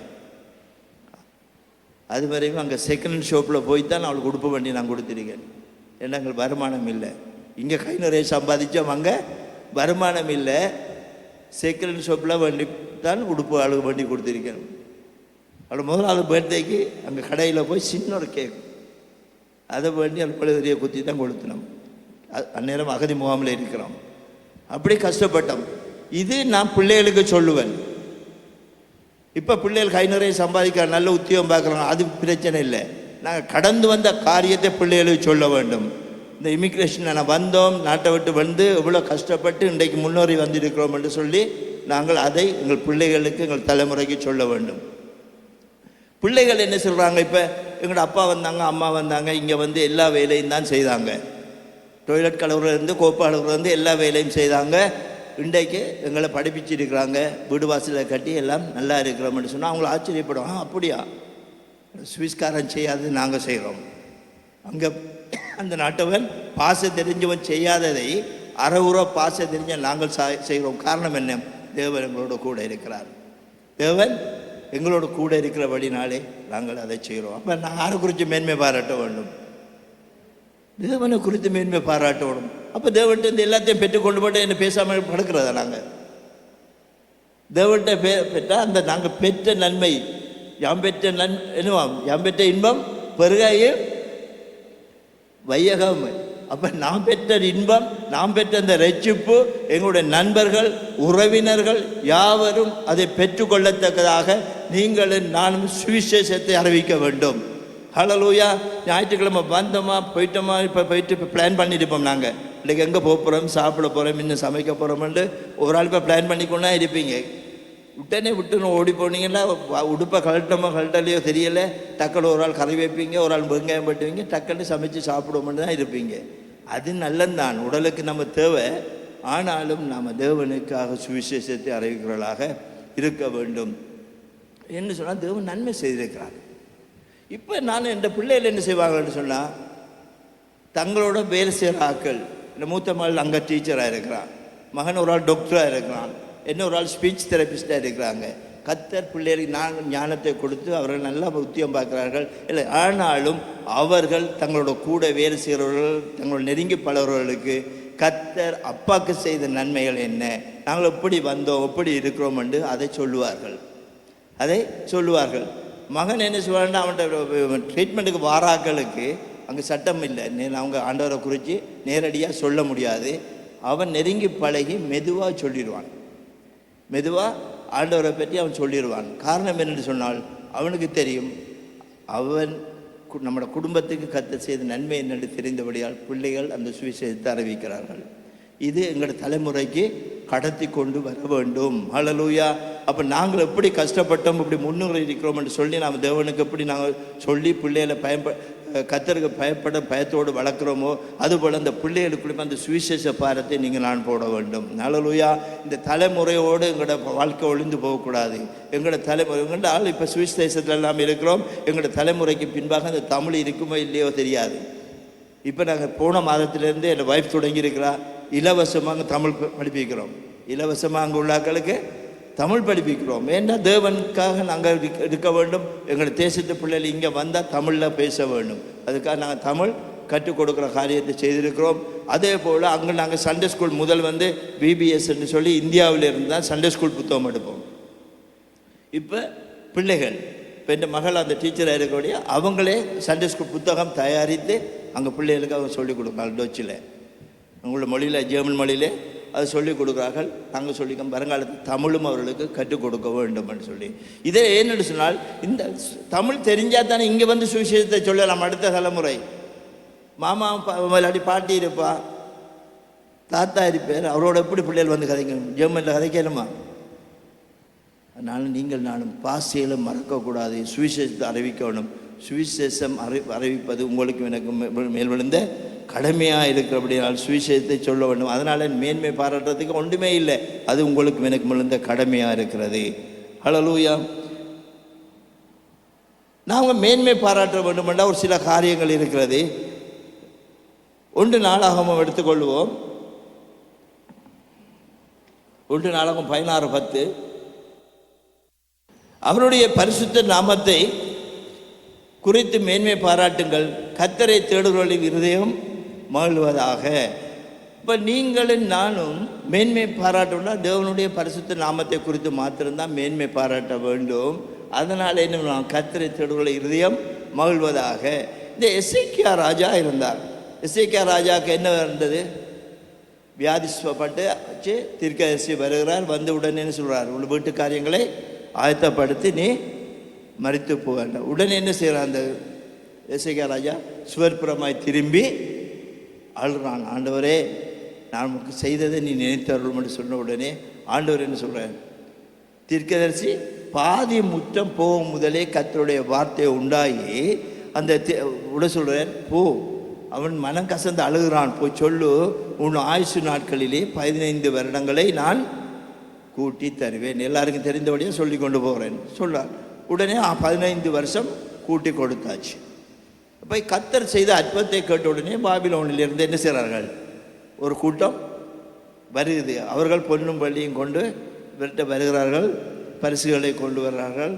அப்போ இவர் என்ன சொல்லியிருக்கணும்? நான் தேவனுக்கு உண்மையாக இருந்தேன், தேவ சமூகத்தை கண்ணீர் விட்டு அழுதேன், தேவன் இறங்கி எனக்கு 15 வருடங்களை கூட்டி தந்திருக்கிறார் இவர் சொல்லியிருக்க வேண்டும். இவர் என்ன சொல்லியிருப்பார்? வந்த உடனே அவன் பொண்ணு வழியும் கொண்டு வந்து பரிசு தந்த உடனே இவரும் தன்னுடைய பொக்கிஷ சாலையில் உள்ள சகலவற்றையும் அவர் திறந்து காட்டுகிறார். காட்ட என்னத்துக்காக காட்டியிருப்பார்? நீ கொண்டு வந்த ஒன்றுமே இல்லைப்பா, இதை விட என்னட்ட கூட இருக்கண்டு தன்னை பெருமைப்படுத்தும்படியாக தன் பொக்கிஷ சாலை அனைத்தையும் அவர் திறந்து காட்டினார். ஆண்டவர் சொல்கிறார், என்னென்னத்தை காண்பித்தாய் என்று சொல்லும் பொழுது, காலம் வரும் இங்கே உள்ள அத்தனையும் கொண்டு போவார்கள், உண்ட பிள்ளைகளும் அடிமையாய் போவார்கள். அந்த இடத்துல அவர் வந்த இடத்துல அவர் சொல்லியிருக்கணும் என்ன? தேவன் முன்பாக நான் உண்மையாக இருந்தேன், நான் மனம் கசந்து கண்ணீர் விட்டு அழுதேன், என் ஜெபத்தை கேட்டார் கர்த்தர், நான் ஆயுஷ் நாட்களை கூட்டி தந்தார், கர்த்தருக்கு ஸ்தோத்திரம். அதை சொல்லியிருந்தால் சரியாக இருந்திருக்கும். இவர் என்ன சொல்கிறார்? எல்லா இடமும் திறந்து காட்டினார். உடனே இப்போ தீர்க்கதரிசனம் வருகிறது, ஊழியக்காரன் வந்து சொல்லும் பொழுது அவனை ஒரு வார்த்தை சொல்லுகிறான். முதல் தனக்கு மரணம் சம்பவிக்க போகுது என்று சொன்ன உடனே அவர் என்ன சொன்னவர்? மனம் கசந்த அழுது ஆயுஷ் நாட்கள். இப்போ சொல்கிறார், காலம் வரும் இங்கே உள்ள இதெல்லாம் கொண்டு போகப்படாலும் உன் பிள்ளைகளும் சந்ததியும் அடிமையாக கொண்டு போகிறான்னு சொல்லப்பட்ட உடனே அவன் என்ன சொல்கிறான்? நான் என்ன சரி பண்ண விழுந்திருப்பேன், தேவ சமூகத்தில் விழுந்து திருப்பியும் கண்ணீர் விட்டு ஆண்டவரே அறியாமல் நான் செய்தேன் என்று சொல்லியிருக்கணும். நல்லது, என்னுடைய காலத்தில் சரி சமாதானம் இருக்கும் என்றால் நான் இது வாழ்ந்த போதும், பிள்ளைகள் போனால் சரியே, தலைமுறை அடிமையாக போனான்னு அவர்கள் விற்கப்பட்டு போனார்கள் என்ன? அவன் சுயநலம், அவனுடைய பெருமை. ஏன் அவன் கண்ணீர் விடாமல் போனான்? மேட்டி மேலே எண்ணம் வந்து விட்டார். தான் செய்கிறதெல்லாம் சரியாக இருக்கும் என்று நினைக்கிறான். நாம் அப்படி இல்லை, நாம் மேன்மை பாராட்டாதபடி இருக்க வேண்டும். அப்போ நீங்கள் நான் மேன்மை பாராட்ட அவர் நாமத்தை குறித்து மாத்திரம் மேன்மை பாராட்ட வேண்டும். அதனால என்ன, அவருடைய தேடுகளுடைய இருதயம் மகிழ்வதாக. அப்போ நீங்கள் நான் மேன்மை பாராட்ட வேண்டுமா இருந்தால் அவருடைய சிலுவையை குறித்த மாத்திரம் நீங்கள் நான் மேன்மை பாராட்டுவர்களாக இருக்க வேண்டும். என்று அந்த சிலுவை தான் உங்களுக்கும் எனக்கும் விடுதலையை தந்தது. அவரை நோக்கி பார்த்தவர்கள் பிரகாசம் அடைந்தார்கள். ஹல்லேலூயா. அவர் சிலுவையில் அறைந்தப்பட்ட பொழுது, அவரை துன்புறுத்தின போர்ச்சியவர்கள் அதை கண்ட பொழுது அவர்கள் இவர் தேவனுடைய குமாரன் என்று அறிக்கையிட்டார்கள். ஹல்லேலூயா. அப்போ நீங்களும் நானும் தேவனுடைய சிலுவை மரணம் இதை குறித்து மாத்திரம் நீங்கள் நானும் மேன்மை பாராட்டுவர்களாக இருக்க வேண்டும். காரணம் என்னென்று சொன்னால், அந்த மரணத்தின் ஊடாகத்தான் நீங்களும் நானும் நித்திய ஜீவனை பெற்று கொண்டிருக்கிறோம். அந்த மரணத்தின் ஊடாகத்தான் நீங்கள் நானும் அற்புதத்தை பெற்றிருக்கிறோம். ஹல்லேலூயா. அப்போ அதனால் நீங்களும் நானும் அவருடைய சிலுவையை குறித்து மாத்திரம் மேன்மை பாராட்டுவர்களாக இருக்க வேண்டும். அப்போ நீங்கள் ரதத்தை குறித்தோ, நான் ஞானத்தை குறித்தோ, பராக்கிரமத்தை குறித்தோ, ஐஸ்வர்யத்தை குறித்தோ மேன்மை பாராட்டுறபடி அவர் சிலுவையை குறித்து மாத்திரம் நீங்கள் நானும் மேன்மை பாராட்ட வேண்டும். ஏன்னா அந்த சிலுவை வரையும் அவர் தன்னை கீழ்ப்படித்தவராக தன் மரணத்துக்கு தன்னை ஒப்பு கொடுத்தார் தேவன். ஹல்லேலூயா. அந்த மரணத்துக்கு ஒப்பு கொடுத்ததுனால தான் நீங்களும் நானும் அந்த நித்திய ஜீவனை பெறும்படியாக இந்த இடத்தை வந்திருக்கிறோம். ஹல்லேலூயா. நீங்கள் நானும் கர்த்தருடைய சமூகத்துக்கு போக வேண்டுமா, நித்திய விஜயை பெற்றுக்கொள்ள வேண்டும் என்று சொன்னால் அந்த சிலுவையை குறித்து மாத்திரம் நீங்கள் மேன்மை பாராட்ட வேண்டும். ஹல்லேலூயா. அந்த சிலுவை தான் உங்களையும் என்னையும் பரலோகத்துக்கு கொண்டு போகப்படுது. ஹல்லேலூயா. அதனால் விடுதலையும் அவர்கள் சமூகத்தில் இருக்க வேண்டுமா இருந்தால் அவர் சிலுவையை குறித்து மாத்திரம் நீங்கள் நான் மேன்மை பாராட்ட இருக்க வேண்டும். சங்கீதம் என்ன 2 வசனத்தை வாசித்து முடிக்க போகிறோம். சங்கீதம் 71 சங்கீதம் 16வது வசனம். கர்த்தராகிய ஆண்டவருடைய வல்லமையை முன்னிட்டு நடப்பேன், உம்முடைய நீதியை குறித்தியே நான் மேன்மை பாராட்டுவேன். என் வாய் நாள்தோறும் உமது நீதியையும் உமது ரட்சிப்பையும் சொல்லும், அவைகளின் தொகையை நான் அறியேன். அப்போ அவன் சொல்லுறாரு என்ன, 15ஆம் வசனத்திலே என் வாய் நாள்தோறும் உமது நீதியையும் உமது ரட்சிப்பையும் சொல்லும், அவைகளின் தொகையை நான் அறியேன். அப்போ என்ன சொல்லுறேன்டா, என்னுடைய வாய் என்னுடைய இருதயம் நாள்தோறும் எந்த நீதி அவருடைய நீதியையும் கர்த்தருடைய ரட்சிப்பையும் கர்த்தர் செய்த நன்மைகளையும் சொல்லுகிறது. ஒரு நாள் முழுக்க நான் சொல்லுறேன், அதில் தொகையை நான் அறியேன். அப்போ அவர் நாள் முழுவதும் அன்னு ஸ்தோத்திர பலியில் எடுத்துக்கொண்டு இருக்கிறார். ஹல்லேலூயா. நானும் எப்பொழுதும் நம்பிக்கொண்டிருக்க மேன்மேலும் உண்மை நான் துதிப்பேன். நடுக துதித்து கொண்டே இருக்கணும் தேவனை. ஹல்லேலூயா. துதிக்கும் பொழுது தான் எல்லா கட்டுகள் அறந்துவிடும். நம்ம தேவனை நம்ம துதித்து ஆராதிக்கும் பொழுது இந்த நாளை நல்ல ஒரு ஆராதனையை பார்த்தோம். அதே மாதிரி நேற்று சாயந்தாரம் பார்த்தோம், நல்ல ஒரு ஆராதனைகளை பார்த்தோம். இவ்வளவு நேரம் நம்ம தேவனை ஆராதிக்கிறோமோ எங்களை அறியாதபடி அற்புதம் நடக்கும். சரீரத்தில் அற்புதம் நடக்குமாட்டா, ஆராதனை வேளையிலே கர்த்தர் அற்புதம் செய்கிறவராக இருப்பார். அப்போ அந்த ஆராதனையிலே நீங்கள் நானும் பிரியப்பட்டவர்களாக. சில பேர் என்ன சொல்ல மாட்டா, ஆராதனை நேரத்துக்கு சபைக்கு வர மாட்டாங்க. இங்கே இல்லை, அங்கே அப்படி தான். ஆராதனை நேரம் ஆலயத்துக்கு வரமாட்டா, சரியாக பிரசங்கம் தொடங்குற நேரம் வருவாங்க. அப்போ அங்கே வந்து நாங்கள் 45 நிமிஷம் 50 நிமிஷம் பிரசங்கம் பண்ணணும்னு சொன்னால் அந்த 45 நிமிஷம் போகும்பொழுது இப்படி எழுவாங்க, தலையை சொறிவாங்க, 2 தரம் வெளியால் போயிட்டு வந்துடுவாங்க. அந்த குறிப்பிட்ட நேரத்துக்குலாம் இருப்பாங்க. ஜெபம் எப்போ சபைக்குள்ள தொடங்குதோ 9:30 மணிக்கு எங்கள் இடத்துல தொடங்கினால் 9:30 மணிக்கு வர மாட்டேன். நான் கத்தி தான் சொல்லுவேன். குறிப்பிட்ட ஆட்கள் ஒரு 15-20 பேர் தான் வருவாங்க. அதுக்கு பிறகு ஒவ்வொரு ஆட்களும் நல்லா அடக்கி நல்லா சாப்பிட்டு வந்து பிரசங்க நேரம் வருவாங்க, அப்படி பாதி ஆராதனை நேரத்துக்கு வருவாங்க. ஆனால் முடிஞ்ச பிறகு பார்த்தீங்கன்னா சொல்ல மட்டும் போக மாட்டாங்க, கதைச்சு கொண்டே இருப்பாங்க. கடைசியில் நான் க்ளீன் பண்ணணும், வெளியில் போங்கட்டு சத்தம் போட்டால் தான் போவாங்களே, மற்றும்படி அவங்க போகவே மாட்டாங்க. அப்போ நீங்கள் நான் என்ன செய்யணுமெண்டா, அவர்கள் நீதியை குறித்து மாத்திரம் நாங்கள் மேன்மை பாராட்ட வேண்டும். நாள்தோறும் அவர்கள் நீதியையும் அவர் ரட்சிப்பையும் சொல்லும், அவைகளின் தொகையை நான் அறியேன். அப்போ நல்லா இவ்வளவுக்கு எவ்வளவு நாம் தேவனை துதிக்கிறோமோ, ஆராதிக்கிறோமோ, ரட்சிப்பை சொல்லுகிறோமோ, அவ்வளவுக்கு அவ்வளோ கர்த்தர் எங்களை அறியாதபடி எங்கள் சரீரத்திலும் சரி எங்கள் வாழ்க்கையிலும் சரி கர்த்தர் அற்புதத்தை நடத்துவார். ஹல்லேலூயா. அதனால நாங்கள் வேறு ஒன்றையும் குறித்து நீங்கள் நானும் மேன்மை பாராட்டுறதுக்கு ஒன்றுமே இல்லை. அதெல்லாம் சொல்கிறான், நான் எப்போதும் நம்பிக்கை கொண்டிருந்து மேன்மேலும் உம்மை துதிப்பேன், என் வாய் நாள்தோறும் நீதியும் ரட்சிப்பேன் சொல்லும், அவைகளின் தொகையை நான் அறியேன். அப்போ நெடுக துதிச்சு கொண்டே இருக்கணும். நமக்கு சில பேர் என்ன சொல்லுவோம்டா, ஸ்தோத்திரம் ஆண்டவரே, ஸ்தோத்திரம் ஆண்டவரே, இந்த நாள் எங்களை கொண்டு வந்து ஸ்தோத்திரம், இந்த அதிகாலையில் நித்தியுடன் என்னை கண்டடை வாழ்ந்தவரை இந்த காலை விளவும் சமூகத்தில் வந்திருக்கேன் ஆமேன் என்று சொல்லி போட்டு பழமையாக சொல்கிற ஜெபம் இருக்கும். கட்டான்னு சொல்லி போட்டு டக்குன்னு பைபிளில் 2 வசனத்தை குறித்த வசனம் வச்சுருப்பீங்க, இல்லாட்டி வாக்குத்தத்த வசனத்தை வச்சுருப்பீங்க. அதை சொல்லி ஜெபம் பண்ணிட்டு டக்குன்னு உங்களோட அலுவலை பார்க்க போயிடுவீங்க. இதை விட நீங்கள் சில பேர் என்ன சாப்பாட்டுக்கு எப்படி ஜெபம் பண்ணுறீங்க, அதை விட குறைய நேரம் தான் தனிப்பட்ட முறையில் நாங்கள் ஜெபம் பண்ணுறவர்களாக இருக்க வேண்டும். ஆனால் எப்பொழுதும் நீங்கள் எவ்வளவுக்கு எவ்வளோ தேவனை துதித்து அந்த வர பிரசன்னத்துக்குள்ளே வந்திருந்து நீங்கள் ஜெபிக்கிறீங்களோ அந்த ஜெபம் வல்லமை உள்ள ஜெபமாக இருக்கும், அந்த ஜெபம் கேட்கப்படுற ஜெபமாக இருக்கும். ஹல்லேலூயா. ஆவிக்குள்ளதான் எல்லாவற்றையும் நீங்கள் நானும் செய்ய வேண்டும், மாம்சத்தினாலே அல்ல. ஆவிக்குள்ளே இருந்து நீங்கள் ஆவியில் நிறைந்து நீங்கள் நான் ஜெபம் பண்ணும் பொழுது அந்த ஜெபம் வல்லமை உள்ள ஜெபமாக இருக்கும். அது பிணியாளியை ரட்சிக்கிற ஜெபமாக இருக்கும், கட்டப்பட்டவர்களை விடுதலையாக்குற ஜெபமாக இருக்கும். அப்போ நீங்கள் நான் நன்றாக துதித்து ஆவியில் நிறைந்து ஜெபம் பண்ணுறவர்களாக நீங்கள் நானும் இருக்க வேண்டும். அதனால் நீங்கள் நானும் நீதியை குறித்தும் நாங்கள் மேன்மை பாராட்ட ஒன்றுமே இல்லை. ஹல்லேலூயா. மனுஷனுடைய நீதி என்ன? அழுக்கான கந்தை. ஹல்லேலூயா. நாங்கள் ஒருவரும் நீதிமானும் இல்லை, ஒருவனும் பரிசுத்தவானும் இல்லை. ஆனால் நாங்கள் பரிசுத்தமாக இருக்க வேண்டும், நீதிமானாக வேண்டும் என்று சொல்லி பிரியாசப்படுகிறோம், வாஞ்சிக்கிறோம். ஹல்லேலூயா. நீங்கள் நானும் வேதம் சொல்லுகிறேன்னு, பரிசுத்தமுள்ளவன் இன்னும் பரிசுத்தமாக இருக்க கடவன். ஹல்லேலூயா. அப்போ நீங்கள் நான் பரிசுத்தமாக இருக்கிறோம்னு சொன்னால் இன்னும் பரிசுத்தமாக இருங்க. அவர் பரிசுத்தமாக இருக்கிறது போல நீங்களும் பரிசுத்தமாயிருங்கள். அப்போ இதை குறித்து தான் நீங்கள் நானும் மேன்மை பாராட்டணும். நாங்கள் எங்களோட நீதியை குறித்து, அந்த அழுக்கான கந்தை, அந்த நீதியை குறித்து நீங்கள் நானும் மேன்மை பாராட்டி இருப்போமாக. ரோமர் 5ஆம் அதிகாரம் 2ஆம் வசனம் சொல்லுகிறது. கடைசி வசனம் வாசித்து நான் ஜெபம் பண்ண போகிறோம்.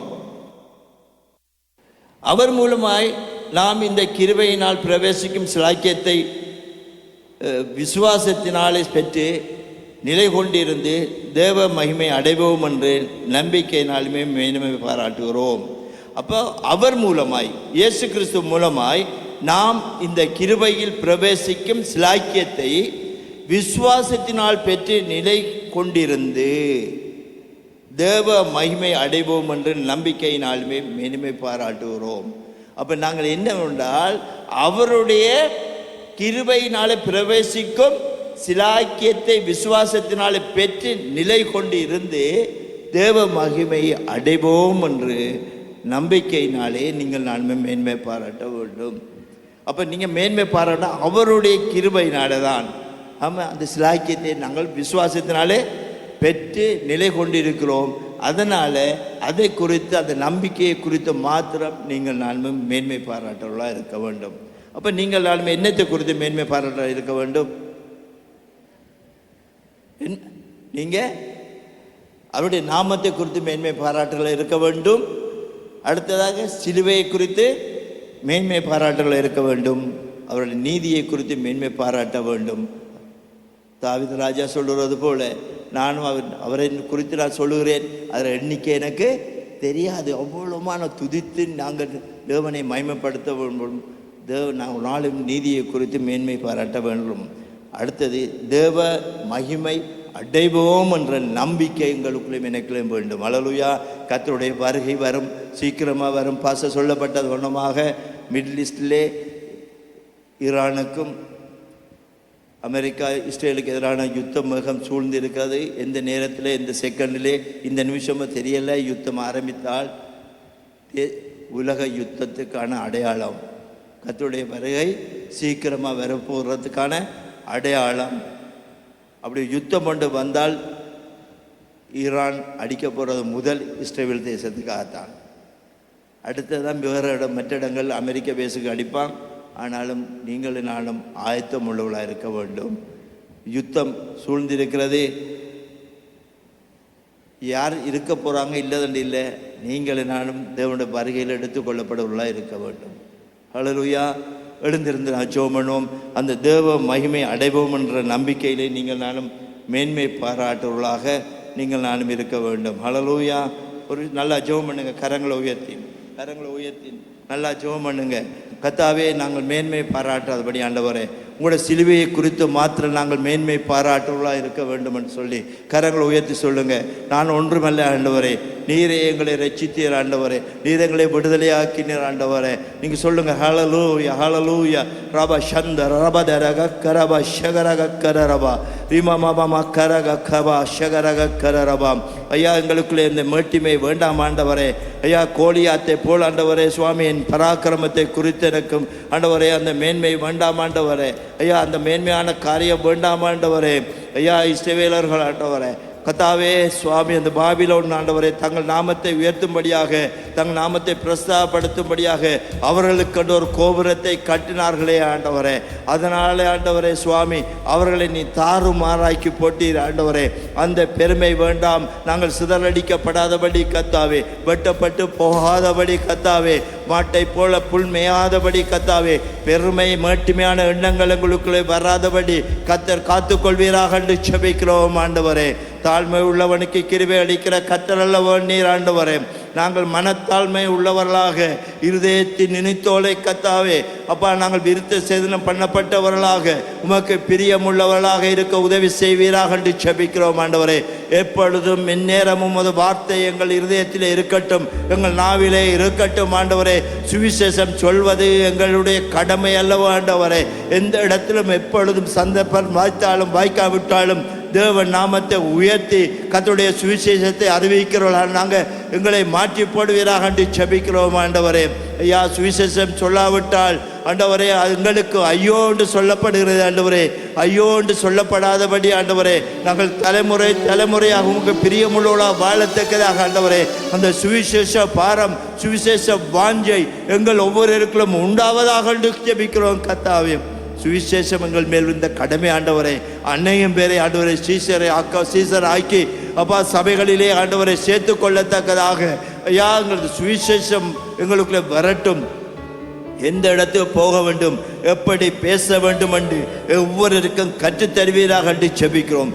ஒவ்வொருவரோடும் கர்த்தருடைய ஆவியானவர், அசைவாடும் ஆவியானவர், அந்த ஆவியின் ஏவுதலினால் அவரை புறப்பட்டு சென்று ஆண்டவரே அன்னையும் பெரிய சீசர் ஆக்கட்டும் ஆண்டவரே. அப்பா பிலிப்பு ஆண்டவரே சுவாமி, எத்தியோப்பிய மந்திரியோடு ஆண்டவரே சுவாமி, அந்த ரதத்தோடு இணைந்து கொள்ளும்படியாக ஆவியானவர்களாக ஏவப்பட்டு அந்த இடத்திலே போன பொழுது ஆண்டவரே ஆண்டவரே, வேதத்தில் உள்ள ரகசியங்களை அவருக்கு வெளிப்படுத்தின பொழுது அவர் அந்த இடத்திலே ஞானஸ்தானம் எடுத்தார். அதுபோல கத்தாவே ஆவியானவர் எங்களை ஏவும் இடங்களுக்கு நாங்கள் செல்லவும், அநேகம் பேரை கர்த்தருடைய நடத்தத்தக்கதாக அந்த சுவிசேஷ வாஞ்சை அவர்களுக்கு வரட்டும் ஆண்டவரே. ஆனாலும் அதை குறித்து நாங்கள் மேன்மை பாராட்ட ஒன்றுமில்லை ஆண்டவரே.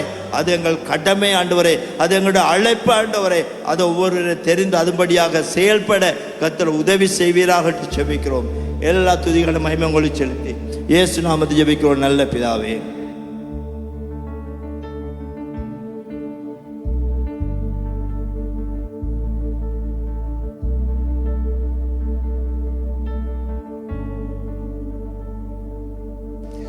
பாவியன் மீது ஏன் இந்த அன்பு ஒன்றும் புரியலையே, சித்தமன் மீது வைத்திட்ட பின்னும் வாழ தெரியலையே. பாவியன் மீது ஏன் இந்த அன்பு ஒன்றும் புரியலையே, சித்தமன் மீது வைத்திட்ட போல் வாழ தெரியலையே. இன்னும் வாழ தெரியலையே, இன்னும் வாழ தெரியலையே. தேவனே ஜீவனே, தேவனே ஜீவனே, தேவனே ஜீவனே, இயேசுவே வழி சத்தியமே, தேவனே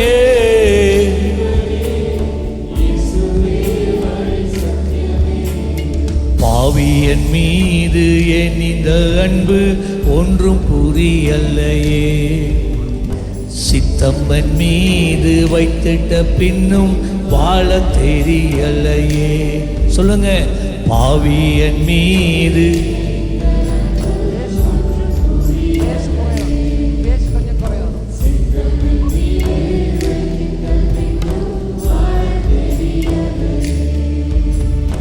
வாழ தெரியலையே.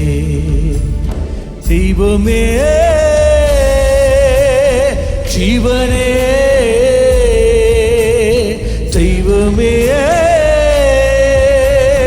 ஜீவனே, தேவனே ஜீவனே, இயேசுவே வழி சத்தியமே, தெய்வமே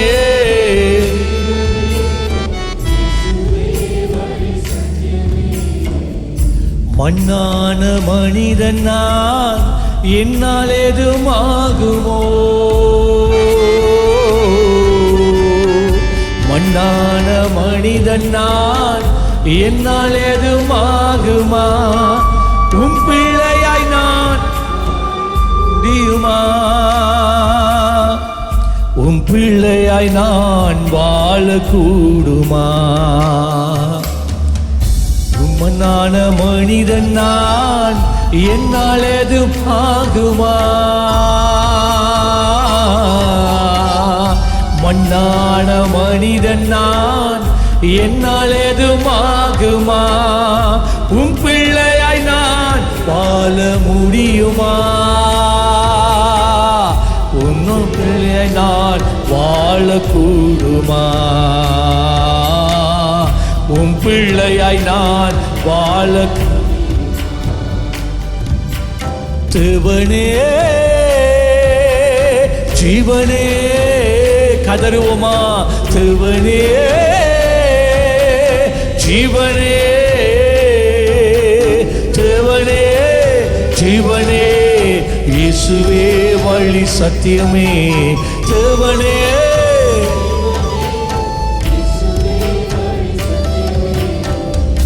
உன்னத தேவன் நீர் என்னை தேடலாகுமா?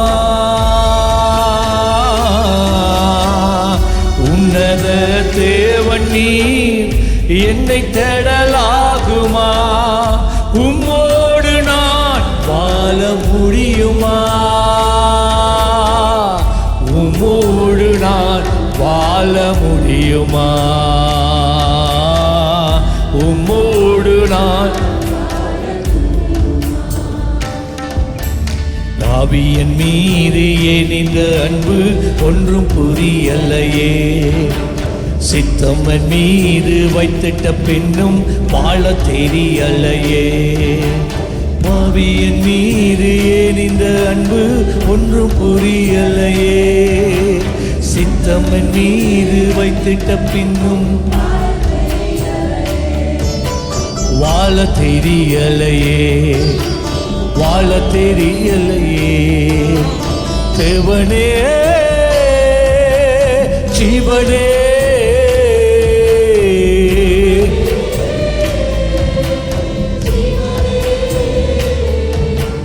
தேவனே ஜீவனே இயேசுவே வழி சத்தியமே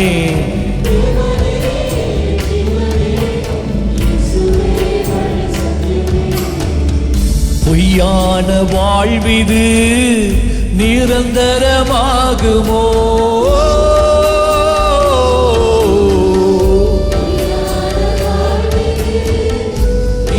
நிரந்தரமாகுமோ? நீரன்னை பயன்படுத்த முடியுமா? நீரன்னை பயன்படுத்த முடியுமா? நீரன்னை பயன்படுத்த சொல்லுங்க. பாவியன் மீது ஏன் இந்த அன்பு ஒன்றும் புரியலையே? சித்தமன் மீது வைத்திட்ட பின்னும் வாழ தெரியலையே? பார்வியன் மீது இந்த அன்பு ஒன்றும் புரியலையே? சித்தமன் மீது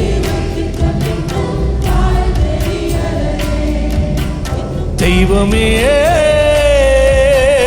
ஜீவனே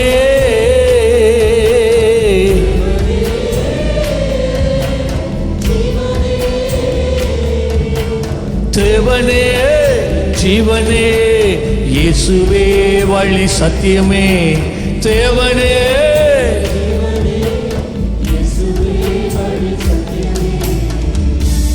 பாவியன் மீது ஏன் இந்த அன்பு ஒன்றும் புரியலையே?